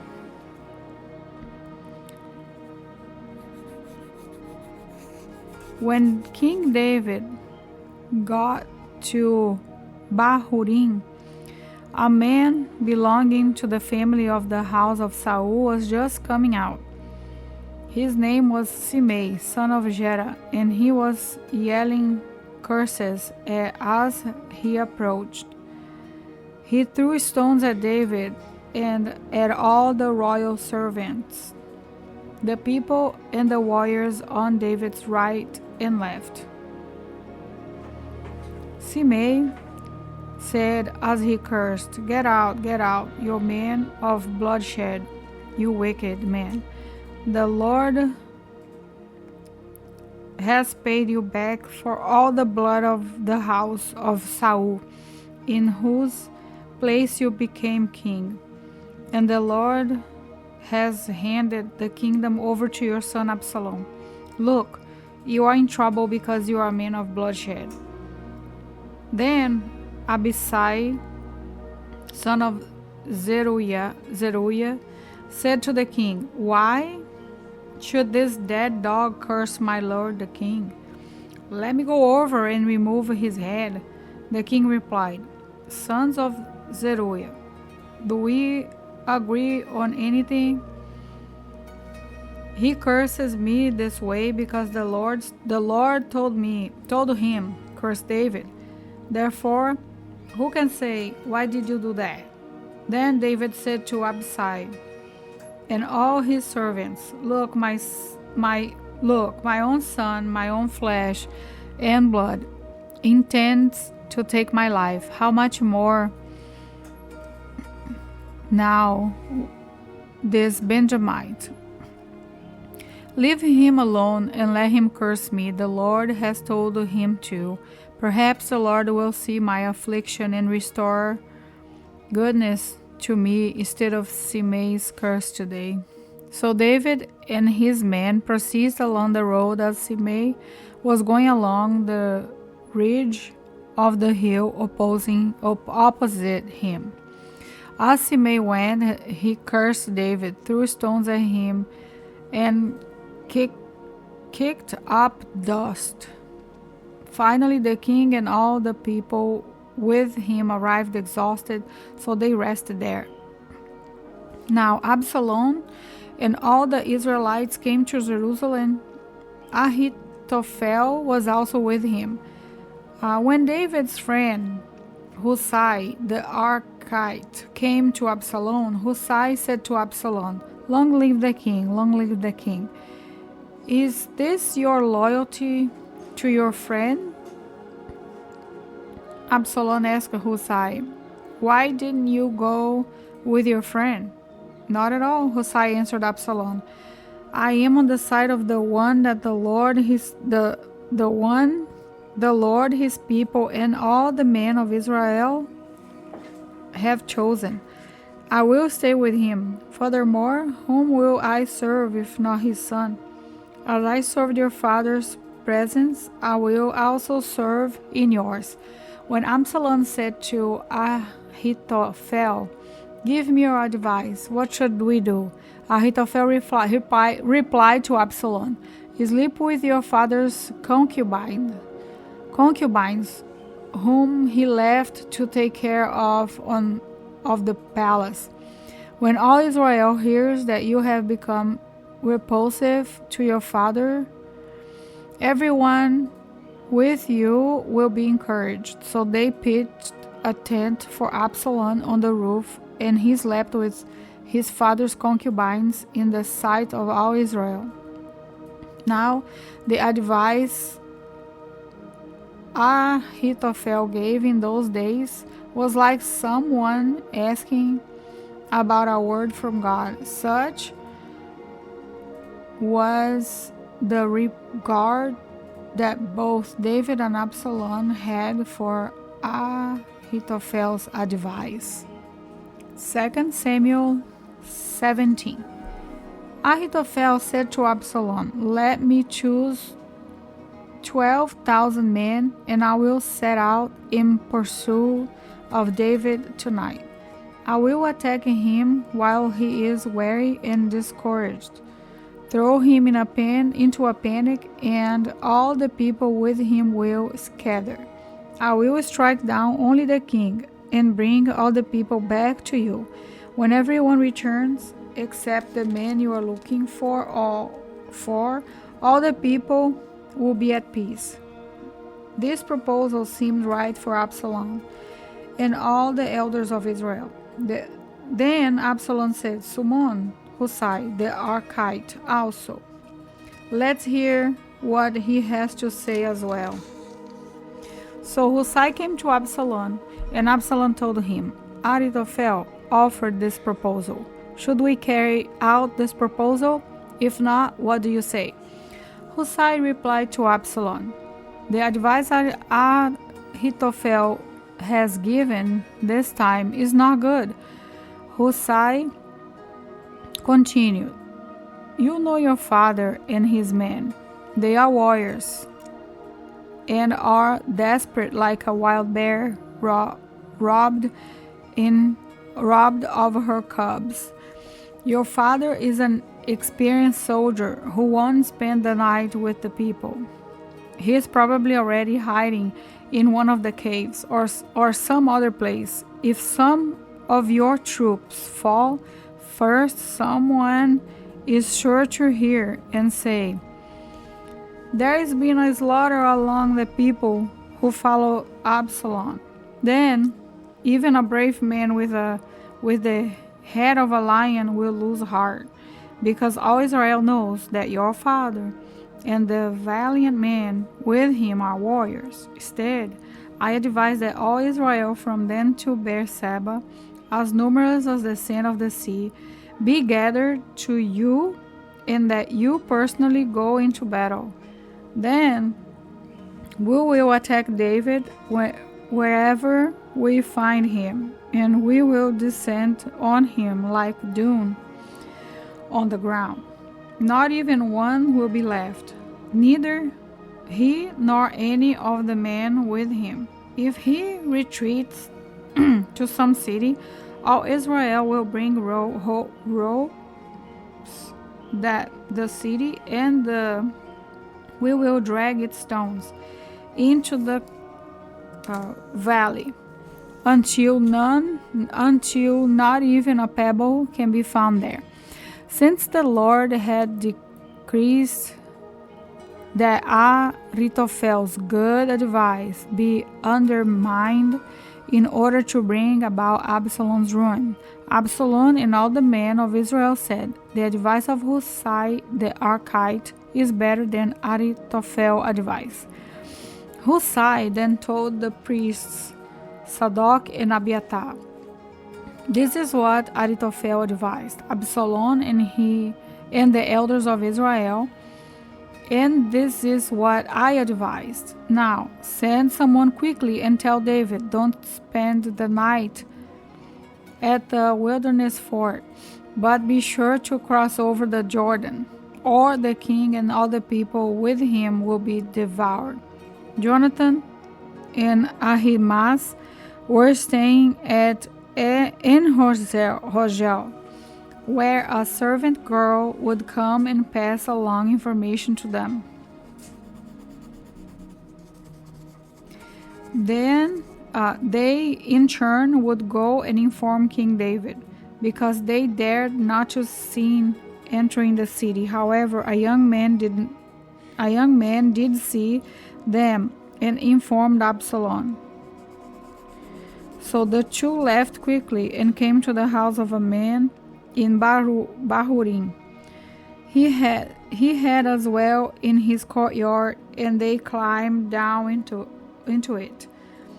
When his wife took the cover, placed it over the mouth of the well, and scattered grain on it, so nobody would know anything, Absalom's servants came to the woman at the house and asked, "Where is Ahimaaz and Jonathan?" They passed by towards the water. The woman replied to them, The men searched but did not find them.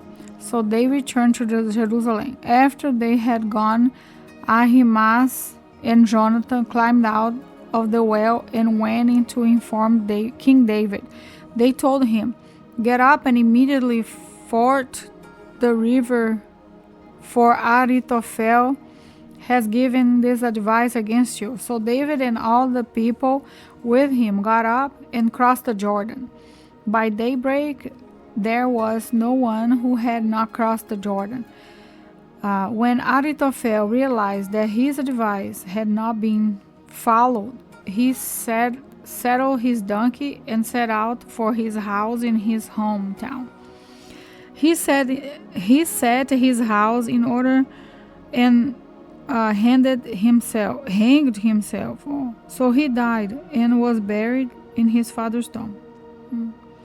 David had arrived at Mahanaim, and by the time Absalom crossed the Jordan with all the men of Israel. Now Absalom had appointed Amasa over the army in Joab's place. Amasa was the son of a man named Itra, the Israelite. Itra had married Abigail, daughter of Nasa. Abigail was a sister of Zeruiah, Joab's mother. And Israel and Absalom camped in the land of Gilead. When David came to Mahanaim, Joab, son of Nahash from Rabbah of the Ammonites, Machir, son of Amiel from Lodebar, and Barzillai, the Gileadite from Rogelim, brought beds, basin, and pottery items. They also brought wheat, barley, flour, roasted grain, beans, lentils, honey, curds, sheep, goats, and cheese from the herd of David. and the people with him to eat. They had reason.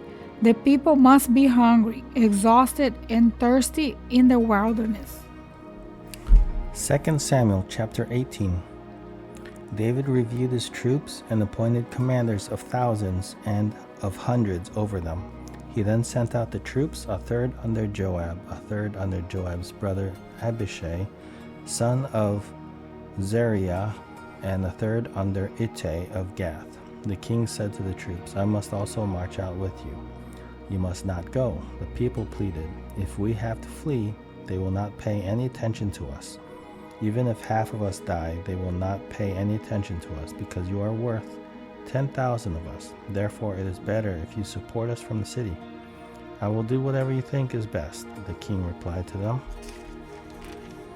So he stood beside the city gate, while all the troops marched out by hundreds and thousands. The king commanded Joab, Abishai, and Ittai, treated the young man Absalom gently for my sake.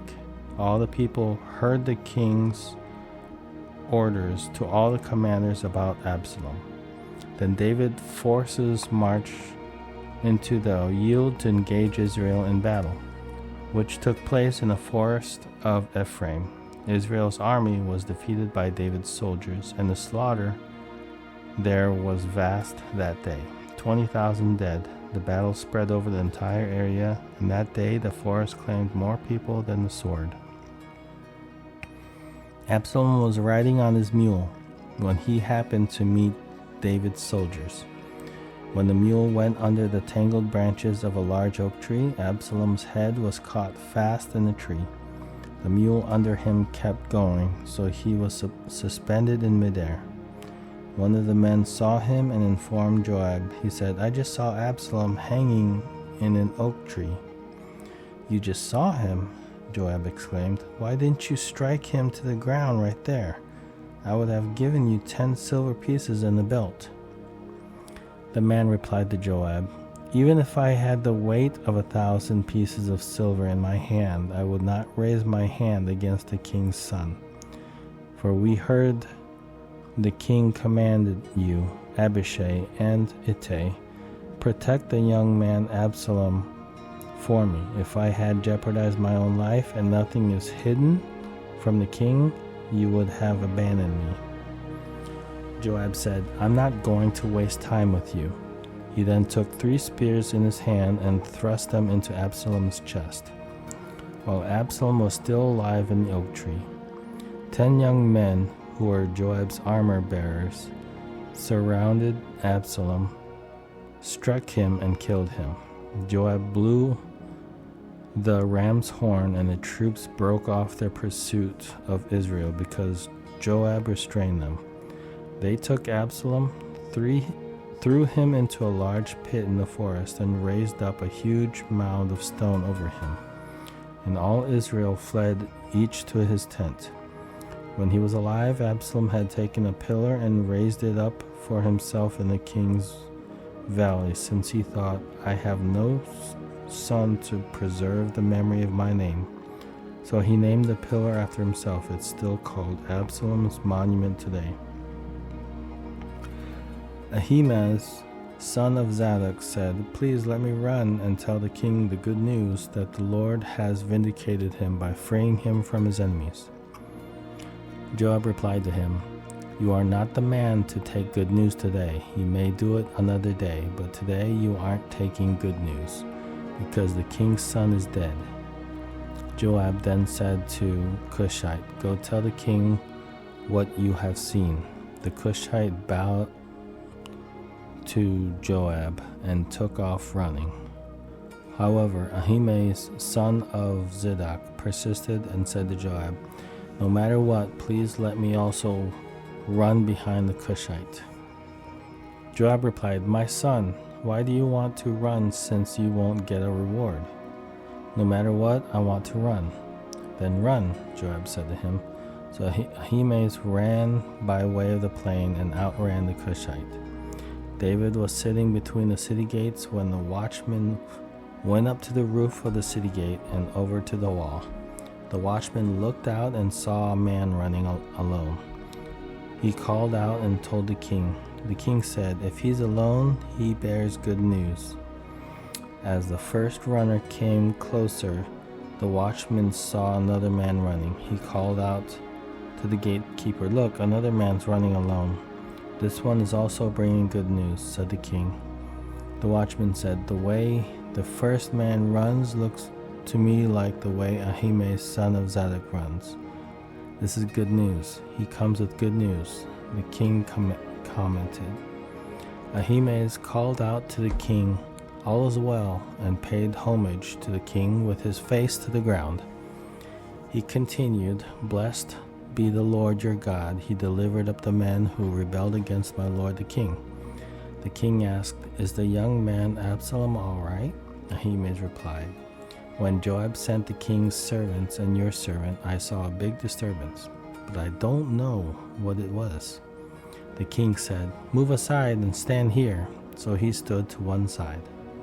Just then the Cushite came and said, "May my lord the king hear the good news. The Lord has vindicated you today by freeing you from all who rise against you." The king asked the Cushite, "Is the young man Absalom all right?" The Cushite replied, "I wish that the enemy of my lord the king, along with all who rise up against you with evil intent, would become like that young man." The king was deeply moved and went up to the chamber above the city gate and wept. As he walked, he cried, "My son Absalom, my son Absalom, if only I had died instead of you. Absalom, my son, my son." 2 Samuel 19. It was reported to Joab, "The king is weeping. He is mourning over Absalom." That day's victory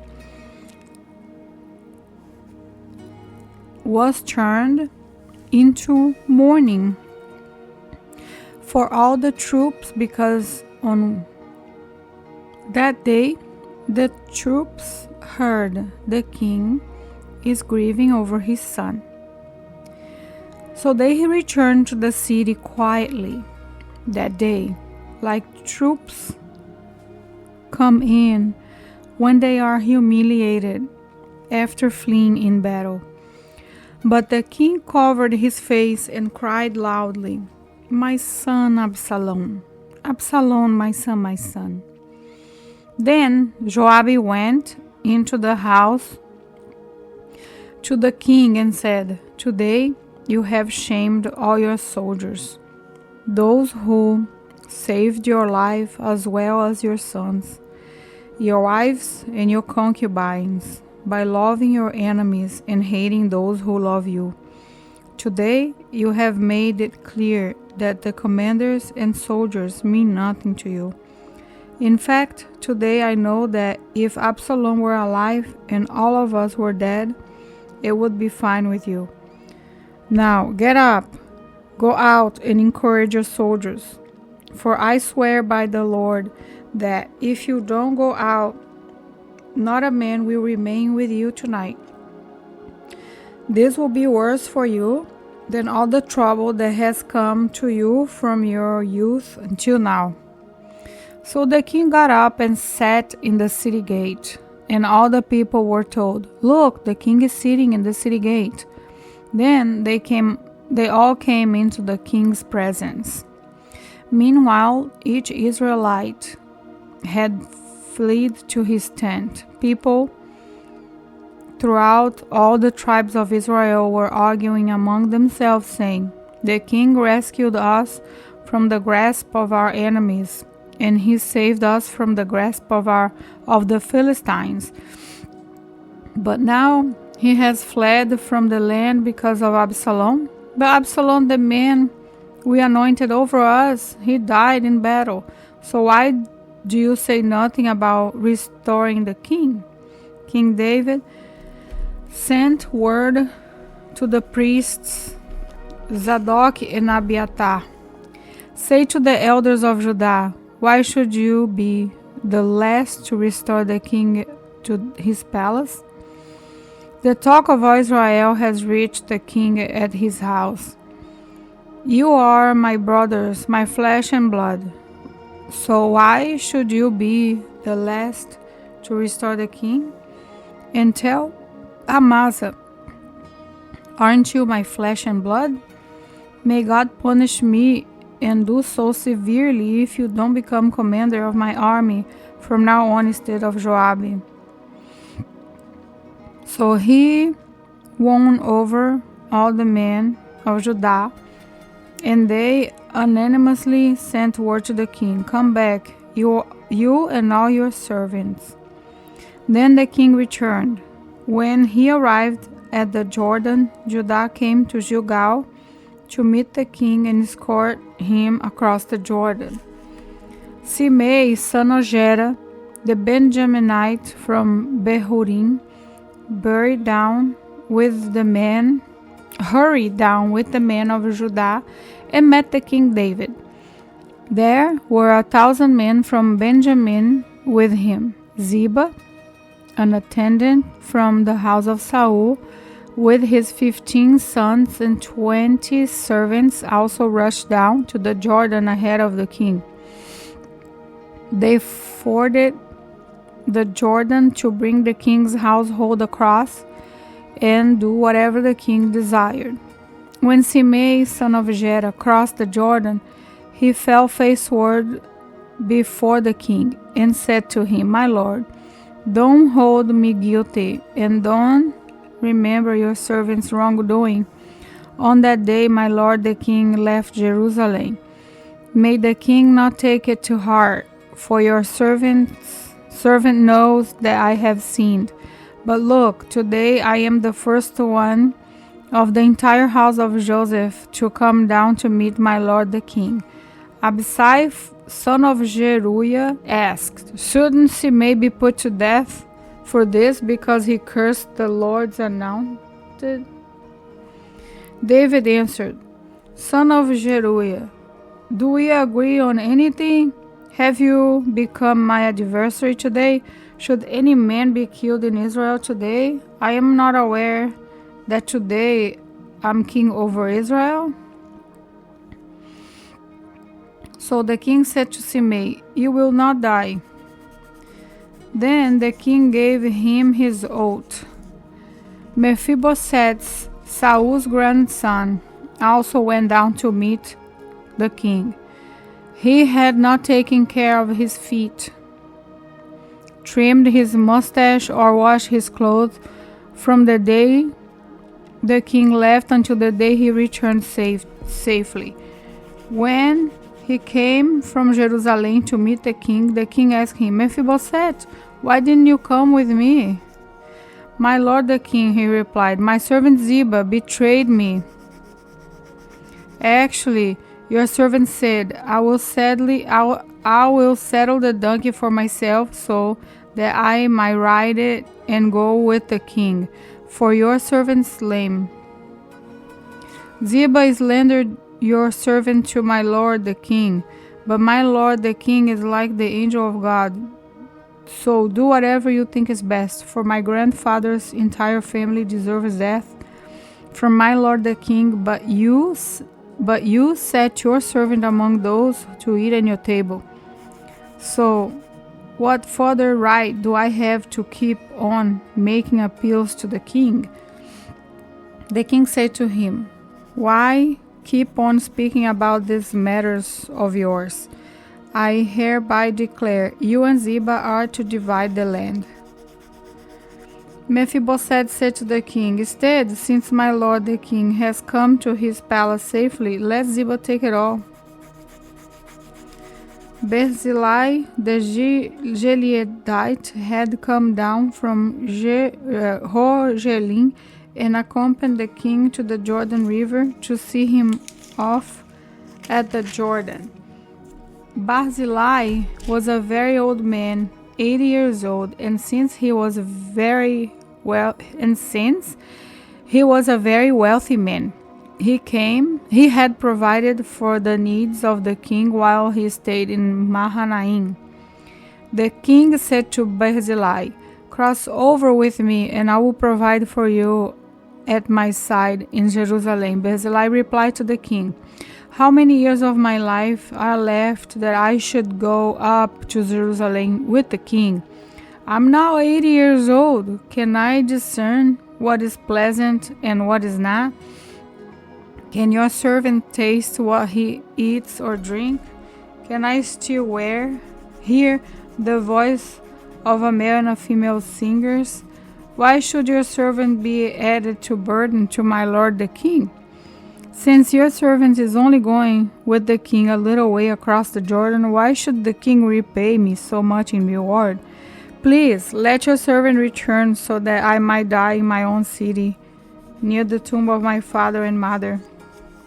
But here is your servant Shinham. Let him cross over with you, my lord the king. Do you for him what seem good for you? The king replied, Shinham will cross over with me, and I will do for him what seem good to you, and whatever you desire from me, I will do it for you. So all the people crossed the Jordan, and the king crossed. The king kissed Barzillai and blessed him, and Barzillai returned to his home.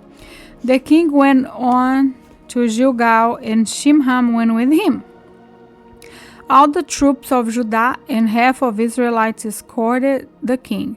Suddenly all the men of Israel came to the king. They asked him, why did your brothers, the men of Judah, take you away secretly and transport the king and his household across the Jordan, along with all David's men? All the men of Judah responded to the men of Israel, because the king is our relative. Why does this make you angry? Have we ever eaten anything of your kings or been honored at all? The men of Israel answered the men of Judah, we have 10 shares in the king. So we have a greater claim to David than you. Why then you despise us? Weren't we the first to speak of restoring our king? But the words of the men of Judah were harsher than those of the men of Israel. 2 Samuel 20. Now a wicked man in Benjamin's named Sheba, son of Bichri, happened to be there. He blew the ram's horn and shouted, we have no portion in David, no inheritance in Jesse's son, each man to his tent, Israel. So all the men of Israel deserted David and followed Sheba, son of Bichri. But the men of Judah, from the Jordan all the way to Jerusalem, remained loyal to their king. When David came to his palace in Jerusalem, he took the 10 concubines he had left to take care of the palace and placed them under guard. He provided for them, but he was not intimate with them. They were confined until the day of their death, living as widows. The king said to Amas, summon the men of Judah to me within 3 days, and be here yourself. Amasa went to summon Judah, but he took longer than time allotted him. So David said to Abishai, Sheba, son of Bichri, will do more harm to us than Absalom. Take your lord's soldiers and pursue him, or he will find fort-filled cities and elude us. So Joab's men, chariots and pelethites, and all the warriors marched out under Abishai's command. They left They left Jerusalem to pursue Shabai, son of Bishri. They were at the great stone in Gibeon when Amasa joined them. Joab was wearing his uniform, and over it was a belt around his waist with a sword in its sheath. As he approached, the sword fell out. Joab asked Amasa, "Are you well, my brother?" Then, with his right hand, Joab grabbed Amasa by the beard to kiss him. Amasa was not on guard against the sword of Joab's hand, and Joab stabbed him in the stomach with him in his spilt his intentions out of the ground. Joab did not stab him again, and Amasa died. Joab and his brothers Abishai pursued Sheba, son of Bishri. One of Joab's young men had stood over Amasa, saying, "Whoever favors Joab and whoever is for David, follow Joab." Now Amasa had been with him, riding in his blood in the middle of the highway, and the man had seen that all the troops stopped.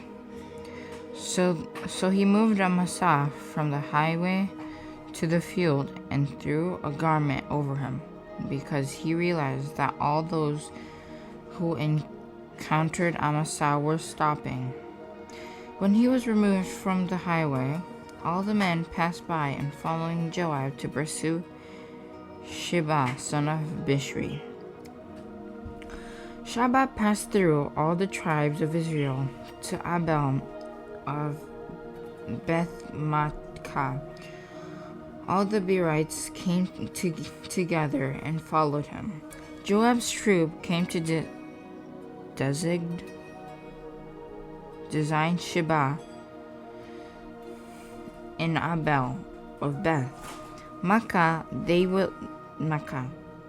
They built a siege ramp against the outer wall of the city, while all the troops with Joab were battering the walls to make it collapse.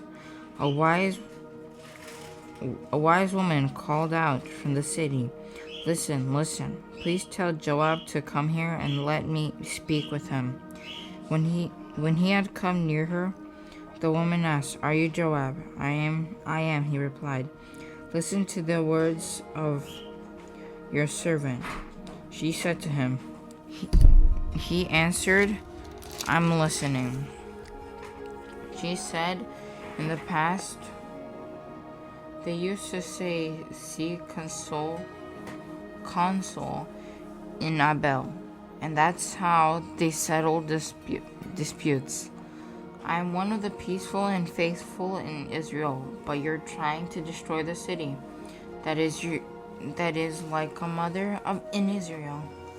Why would you devour the Lord's inheritance?" Joab protested, "Never. I would never devour or demolish. That is not the case. There's a man named Sheba, son of Bishri, from the hill country of Ephraim, who has rebelled against the King David. Deliver this one man, and I will withdraw from the city." The woman replied to Joab, "Watch, his head will be thrown over the wall to you." The woman went to all the people with her wise counsel, and they cut off the head of Sheba, son of Bishri, and threw it to Joab. So he blew the ram's horn, and they dispersed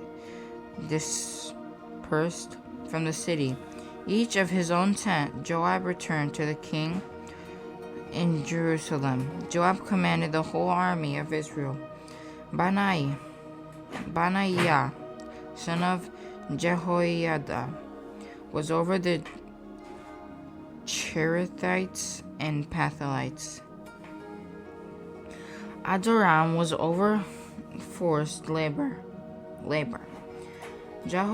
Jehoshaphat, son of Ahilud was court historian. Sheva was court secretary. Zabok and Abithar were priests. And in addition, Ira the Jairite was David's priest. 2 Samuel 21. During David's reign, there was a famine for 30 successive years. So David inquired of the Lord. The Lord answered, "It is due to Saul and his bloody family, because he killed the Gibeonites." The Gibeonites were not Israelites, but rather a remnant of the Amorites. The Israelites had taken an oath concerning them, but Saul had tried to kill them in his zeal for the Israelites and Judah. So David summoned the Gibeonites and spoke to them. He asked the Gibeonites, "What should I do for you? How can I make atonement so that you will bring a blessing on the Lord in inheritance?" The Gibeonites said to him, "We are not asking for silver and gold from Saul or his family, and we cannot put anyone to death in Israel. Whatever you say, I will do for you," he said. They replied to the king, "As for the man who annihilated us and plotted to destroy us, so we would not exist within the whole territory of Israel, let 7 of his male descendants be handed over to us, so we may hang them on the presence of the Lord at Gibeah of Saul, the Lord's chosen." The king answered, "I will hand them over." David spared Mephibosheth, the son of Saul's son, Jonathan, because the oath of the Lord that was between David and Jonathan, Saul's son. But the king took Armoni and Mephibosheth, who were the two sons who Rizpah, daughter of Aiah, had borne to Saul, and the 5 sons whom Merab, daughter of Saul, had borne, and Adriel, son of Barzillai, to Meholathite, and handed them over to Gibeonites. They hanged them on the hill in the presence of the Lord. The 7 of them died together. They were executed on the first day of the harvest, at beginning of the barley harvest. Rizpah, Aiah's daughter, took sackcloth and spread it out for herself on the rock from the banging of the harvest until the rain poured down from heaven on the bodies. She kept the birds of the sky from them by day and the wild animals by night. When it was reported to David what Saul's concubine Rizpah, daughter of Aiah, had done, he went and got the bones of Saul and his sons, Jonathan, from the citizens of Jabesh Gilead. They had stolen them from the public square of Beth Shan, where the Philistine had hung the bodies. The day the Philistine killed Saul at Gilboa, David had the bones brought from there. They gathered up the bones of Saul's family, who had been hanged, and burned the bones of Saul and his son, Jonathan and Zelah, in the land of Benjamin, in the tomb of Saul's father Kish. They did everything the king commanded. After this, God was receptive to prayer for the land. The Philistines again waged war against Israel. David went down with his soldiers, and they fought the Philistines. But David became exhausted. Then Ishbi-Benob, one of the descendants of the giant, whose bronze spear weighed about 8 pounds and who wore new armor, intended to kill David. But Abishai, son of Zeruiah, came to his aid, struck the Philistine, and killed him. Then David's men swore to him, "You must never again go out with us to battle. You must not extinguish the lamp of Israel." After this, there was another battle in the Philistine at Gob. At that time, Sibesai, the Hushathites, killed Saph, who was one of the descendants of the giant. Once again, there was a battle with the Philistine at Gob, and Ethan, son of Jared, Origim, the Bethlehemite, killed Goliath of Gath. The shaft of his spear was killed a weaver's beam. At Gath there was still another battle. A huge man was there with 6 fingers on each hand and 6 toes on each foot, 24 in all. He too was descended from the giant. When he taunted Israel, Jonathan, son of David's brother, Shimea, killed him. These 4 were descendants from giant in Gath and were killed by David and his soldiers. 2 Samuel 22. David spoke the words of this song to the Lord on the day the Lord rescued him from the grasp of all his enemies, and from the grasp of Saul. He said, "The Lord is my rock, my fortress, and my deliverer. My God, my rock, where I seek refuge, my shield, the horn of my salvation, my stronghold, my refuge, and my Savior. You saved me from violence. I called to the Lord, who is worthy of praise, and I was saved from my enemies. For the waves of death engulfed me. The forest of destruction terrified me. The rope of Sheol entangled me. The snare of death controlled me. I called to the Lord in my distress. I called to my God. From his temple he heard my voice, and my cry for help reached his ears.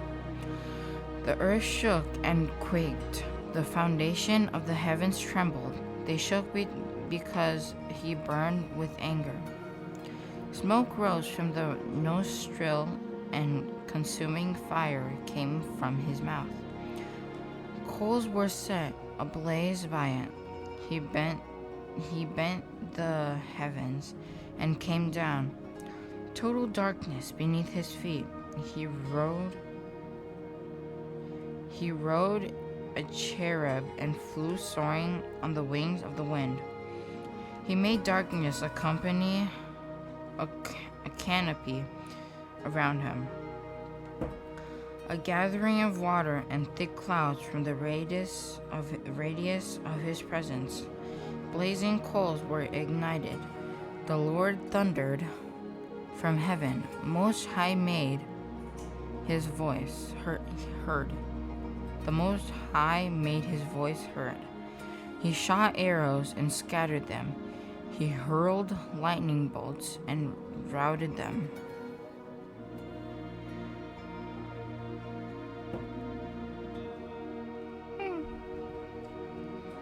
The depths of the sea, because visible foundation of the world were exposed. At the rebuke of the Lord, at the blast of the breathing of his nostrils, he reached down from on high and took hold of me. He pulled me out of the deep water. He rescued me from my powerful enemies, from those who hated me. For they were too strong for me.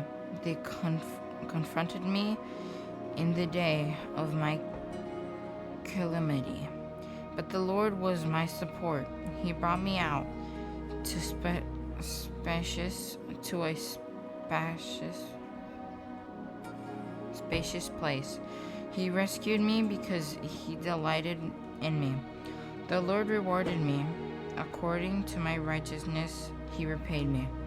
According to the cleanness of my hands, for I have kept the way of my Lord, and have not turned from my God to wickedness. Indeed, I let all his ordinances guide me, and have not disregarded his statutes. I was blameless before him, and kept myself from my iniquity. So the Lord repaid me according to his righteousness, according to my cleanness, I in his sight. With the faithful you prove yourself faithful. With the blameless you prove yourself blameless. With the pure you prove yourself pure. But with the crooked you prove yourself shrewd. You rescue in oppressed people, but your eyes are set against the proud. You humble them, Lord, you are my lamp. The Lord eliminates my darkness. With you I can attack barricades. And with my God I can leap over a wall. God, his way is perfect. The word of the Lord is pure. He is the shield to all who takes refuge in him. For who is God beside the Lord? And who is the rock? Only our God. God is my strong refuge. He makes my way perfect. He makes my feet like the feet of a deer, and sets me securely on the heights. He trains my hand for war. My arms can bend a bow of bronze. You have given me the shield of your salvation. Your help exalts me. You make a spacious place beneath me for my steps, and my ankles do not give away. I pursue my enemies and destroy them. I do not turn back until they are wiped out. I wipe them out and crush them, and they do not rise. They all beneath my feet. You have clothed me with strength for battle. You subdued my adversaries beneath me. You have made my enemies retreat before me. I annihilate those who hate me. Annihilate. They look, but there is no one to save them. They look to the Lord, but he does not answer them. I pulverize them like dust on the earth. I crush them and trample them like mud on the streets. You have freed me from the feuds among my people. You have preserved me as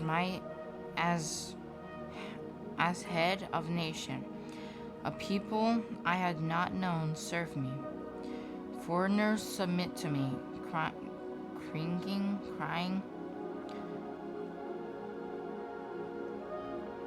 As soon as they hear, they obey me. Foreigners lose heart and come trembling from their fortifications. The Lord lives, blessed be my rock. God, the rock of salvation, is exalted. God, he grants me vengeance and casts down people under me. He frees me from my enemies. You exalt me. Above my adversaries, you rescue me from violent men. Therefore, I will give thanks to you among the nations. Lord, I will sing praises about your name. He is a tower of salvation for his king. He shows loyalty to his anointed, to David and his descendants forever. 2 Samuel 23. These are the last words of David. The declaration of David, son of Jesse, the declaration of the man raised on high, the one anointed by the God of Jacob.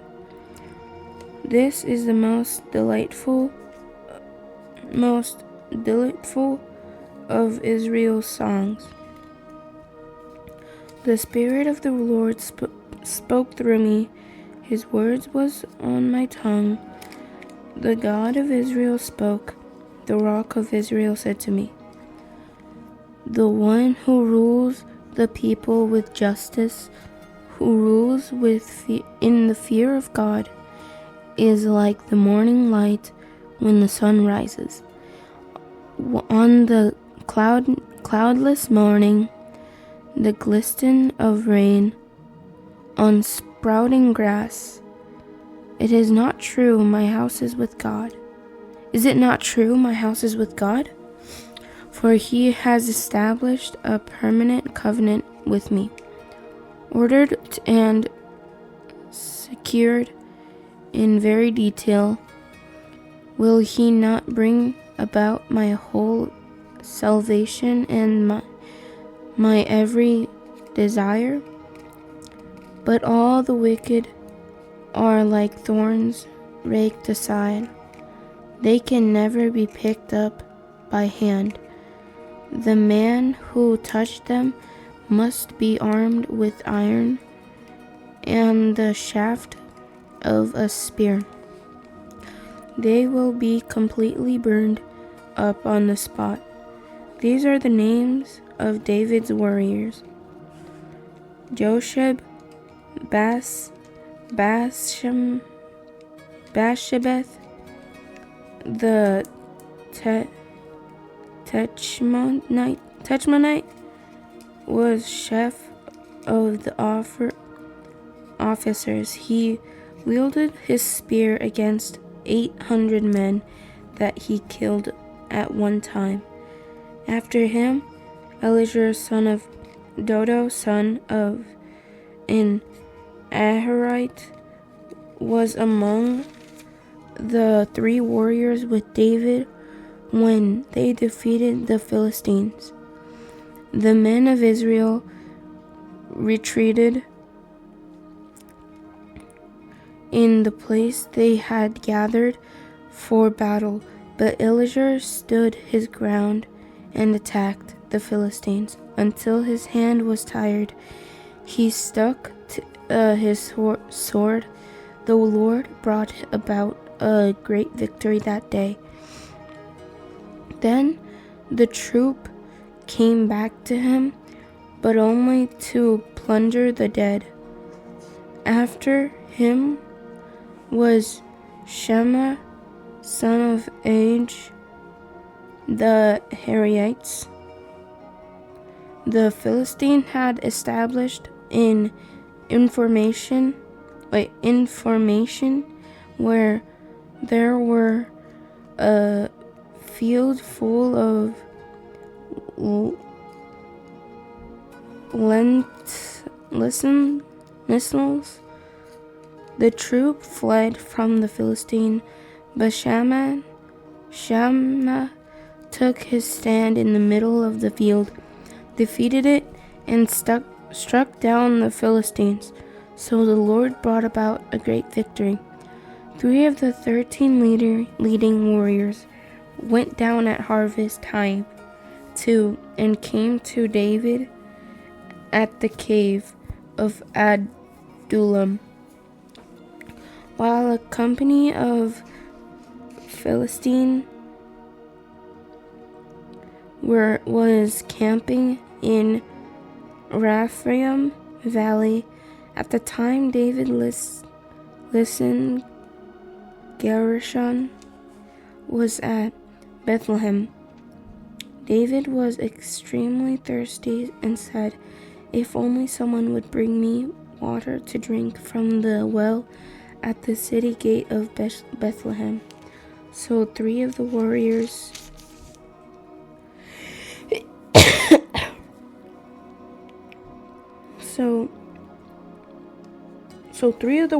broke through the Philistines' camp and drew water from the well at the gate of Bethlehem and brought it back to David, but he refused to drink it.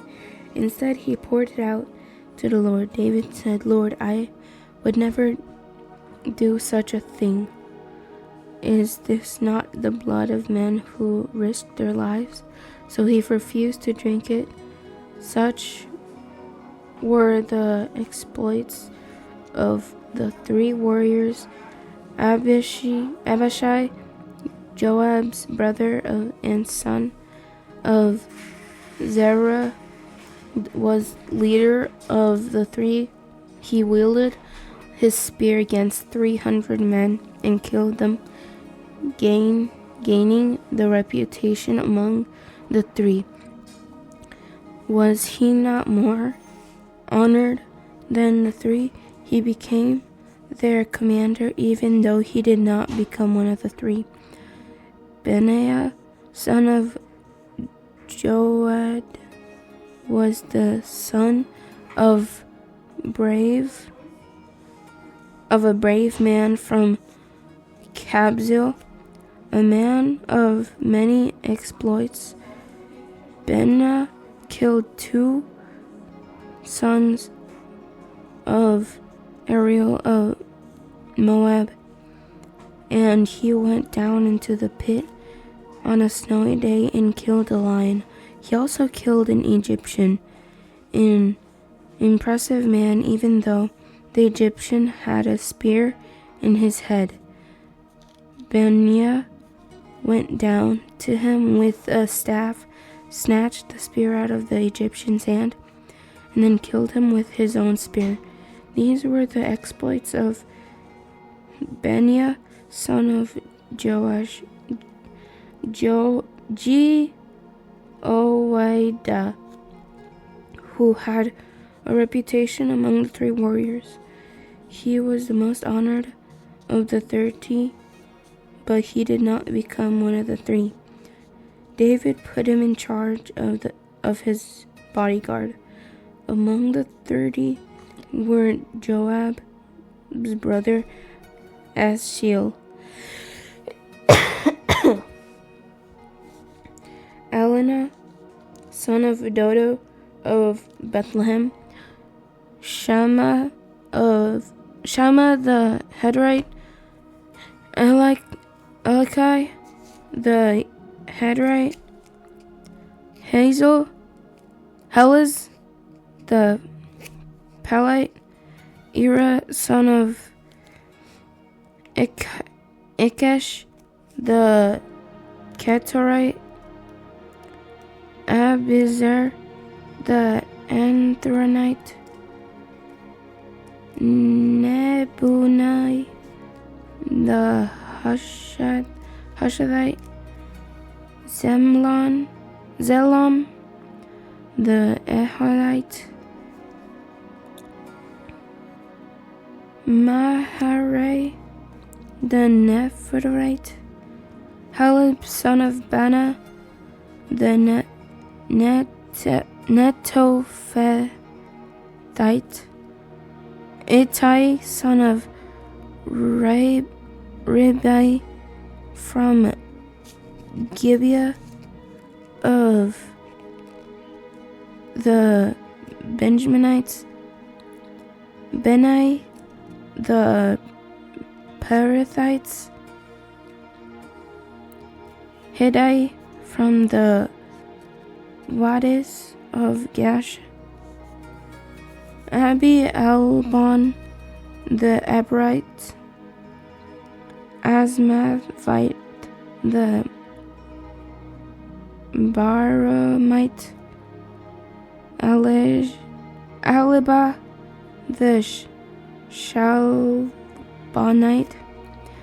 the son of Jeshin, Jonathan, son of Shammah the Hirite, Ahim, son of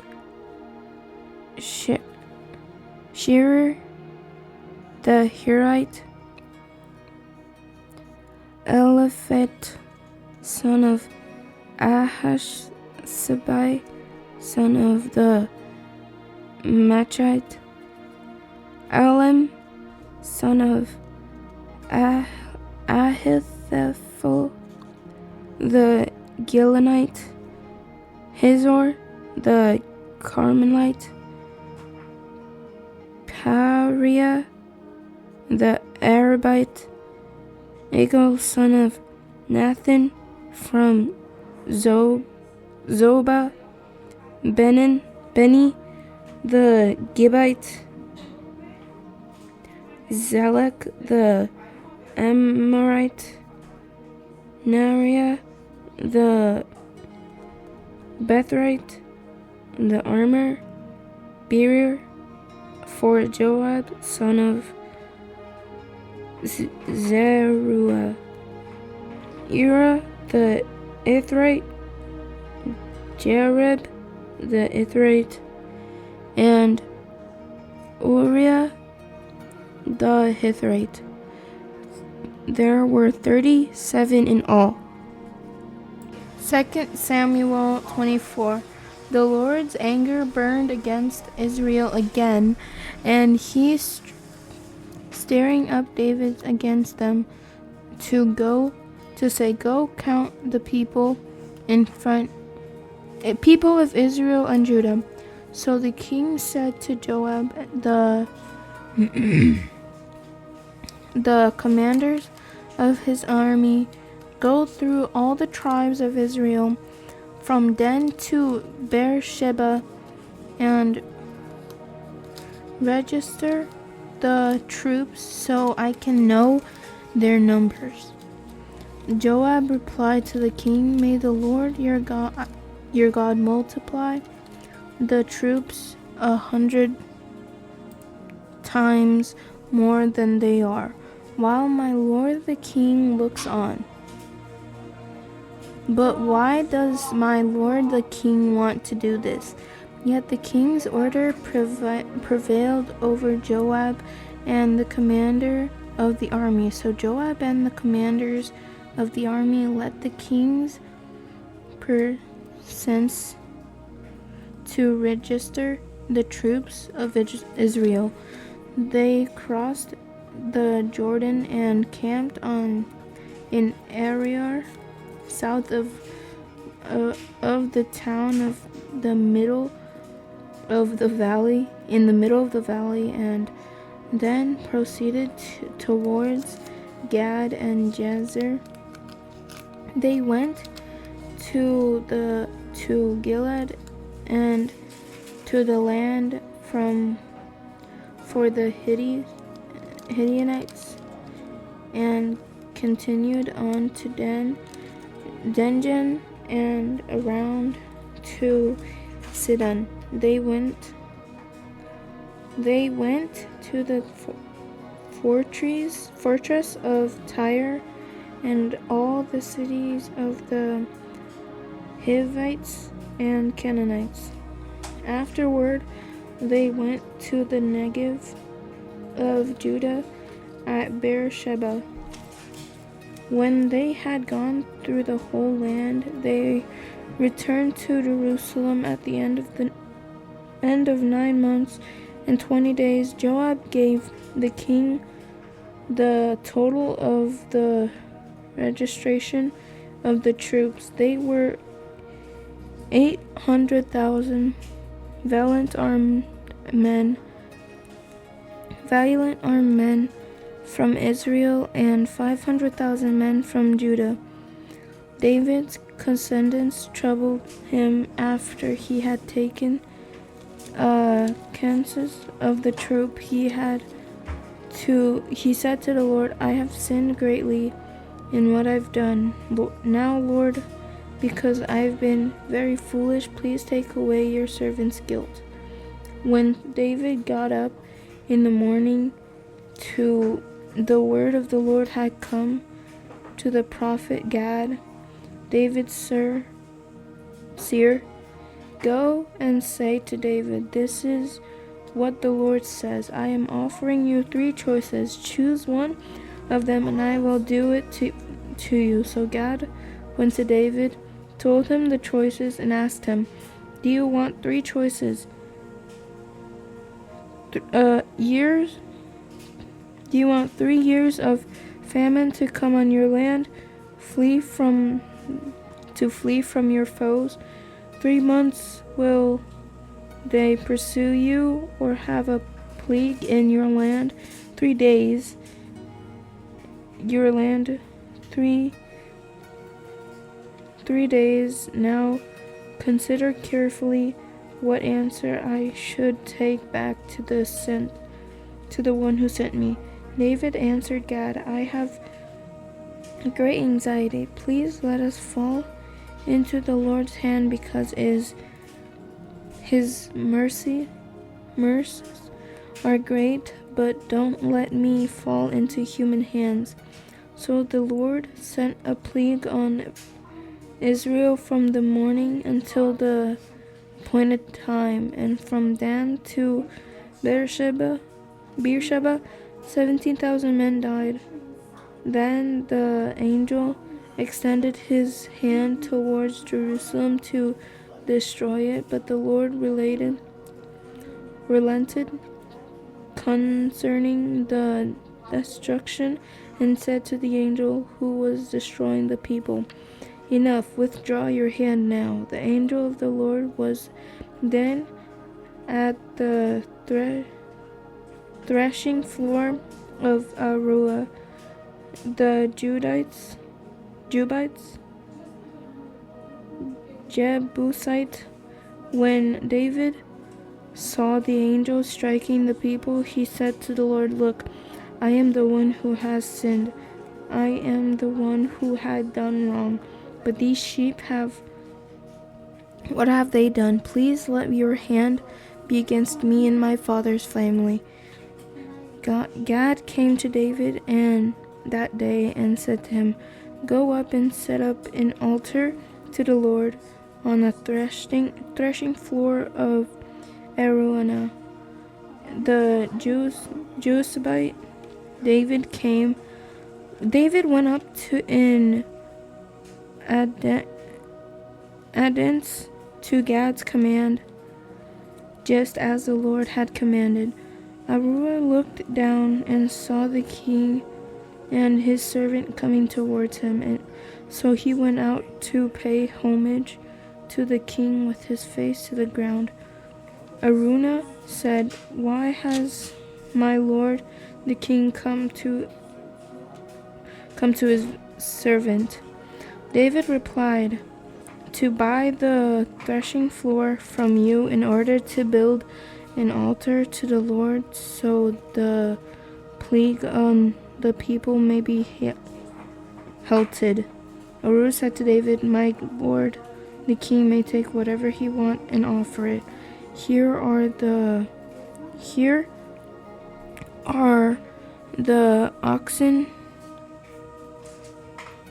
for a burnt offering, and the threshing sledges and ox yoke for wood.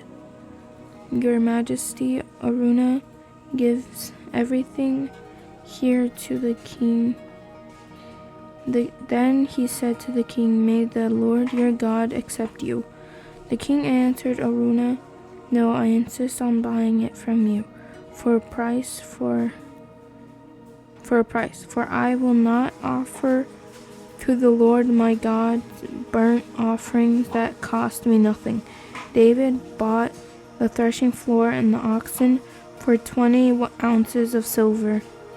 He built an altar to the Lord there and offered burnt offerings and fellowship offerings. Then the Lord receptive to prayer for the land, and the plague on Israel ended.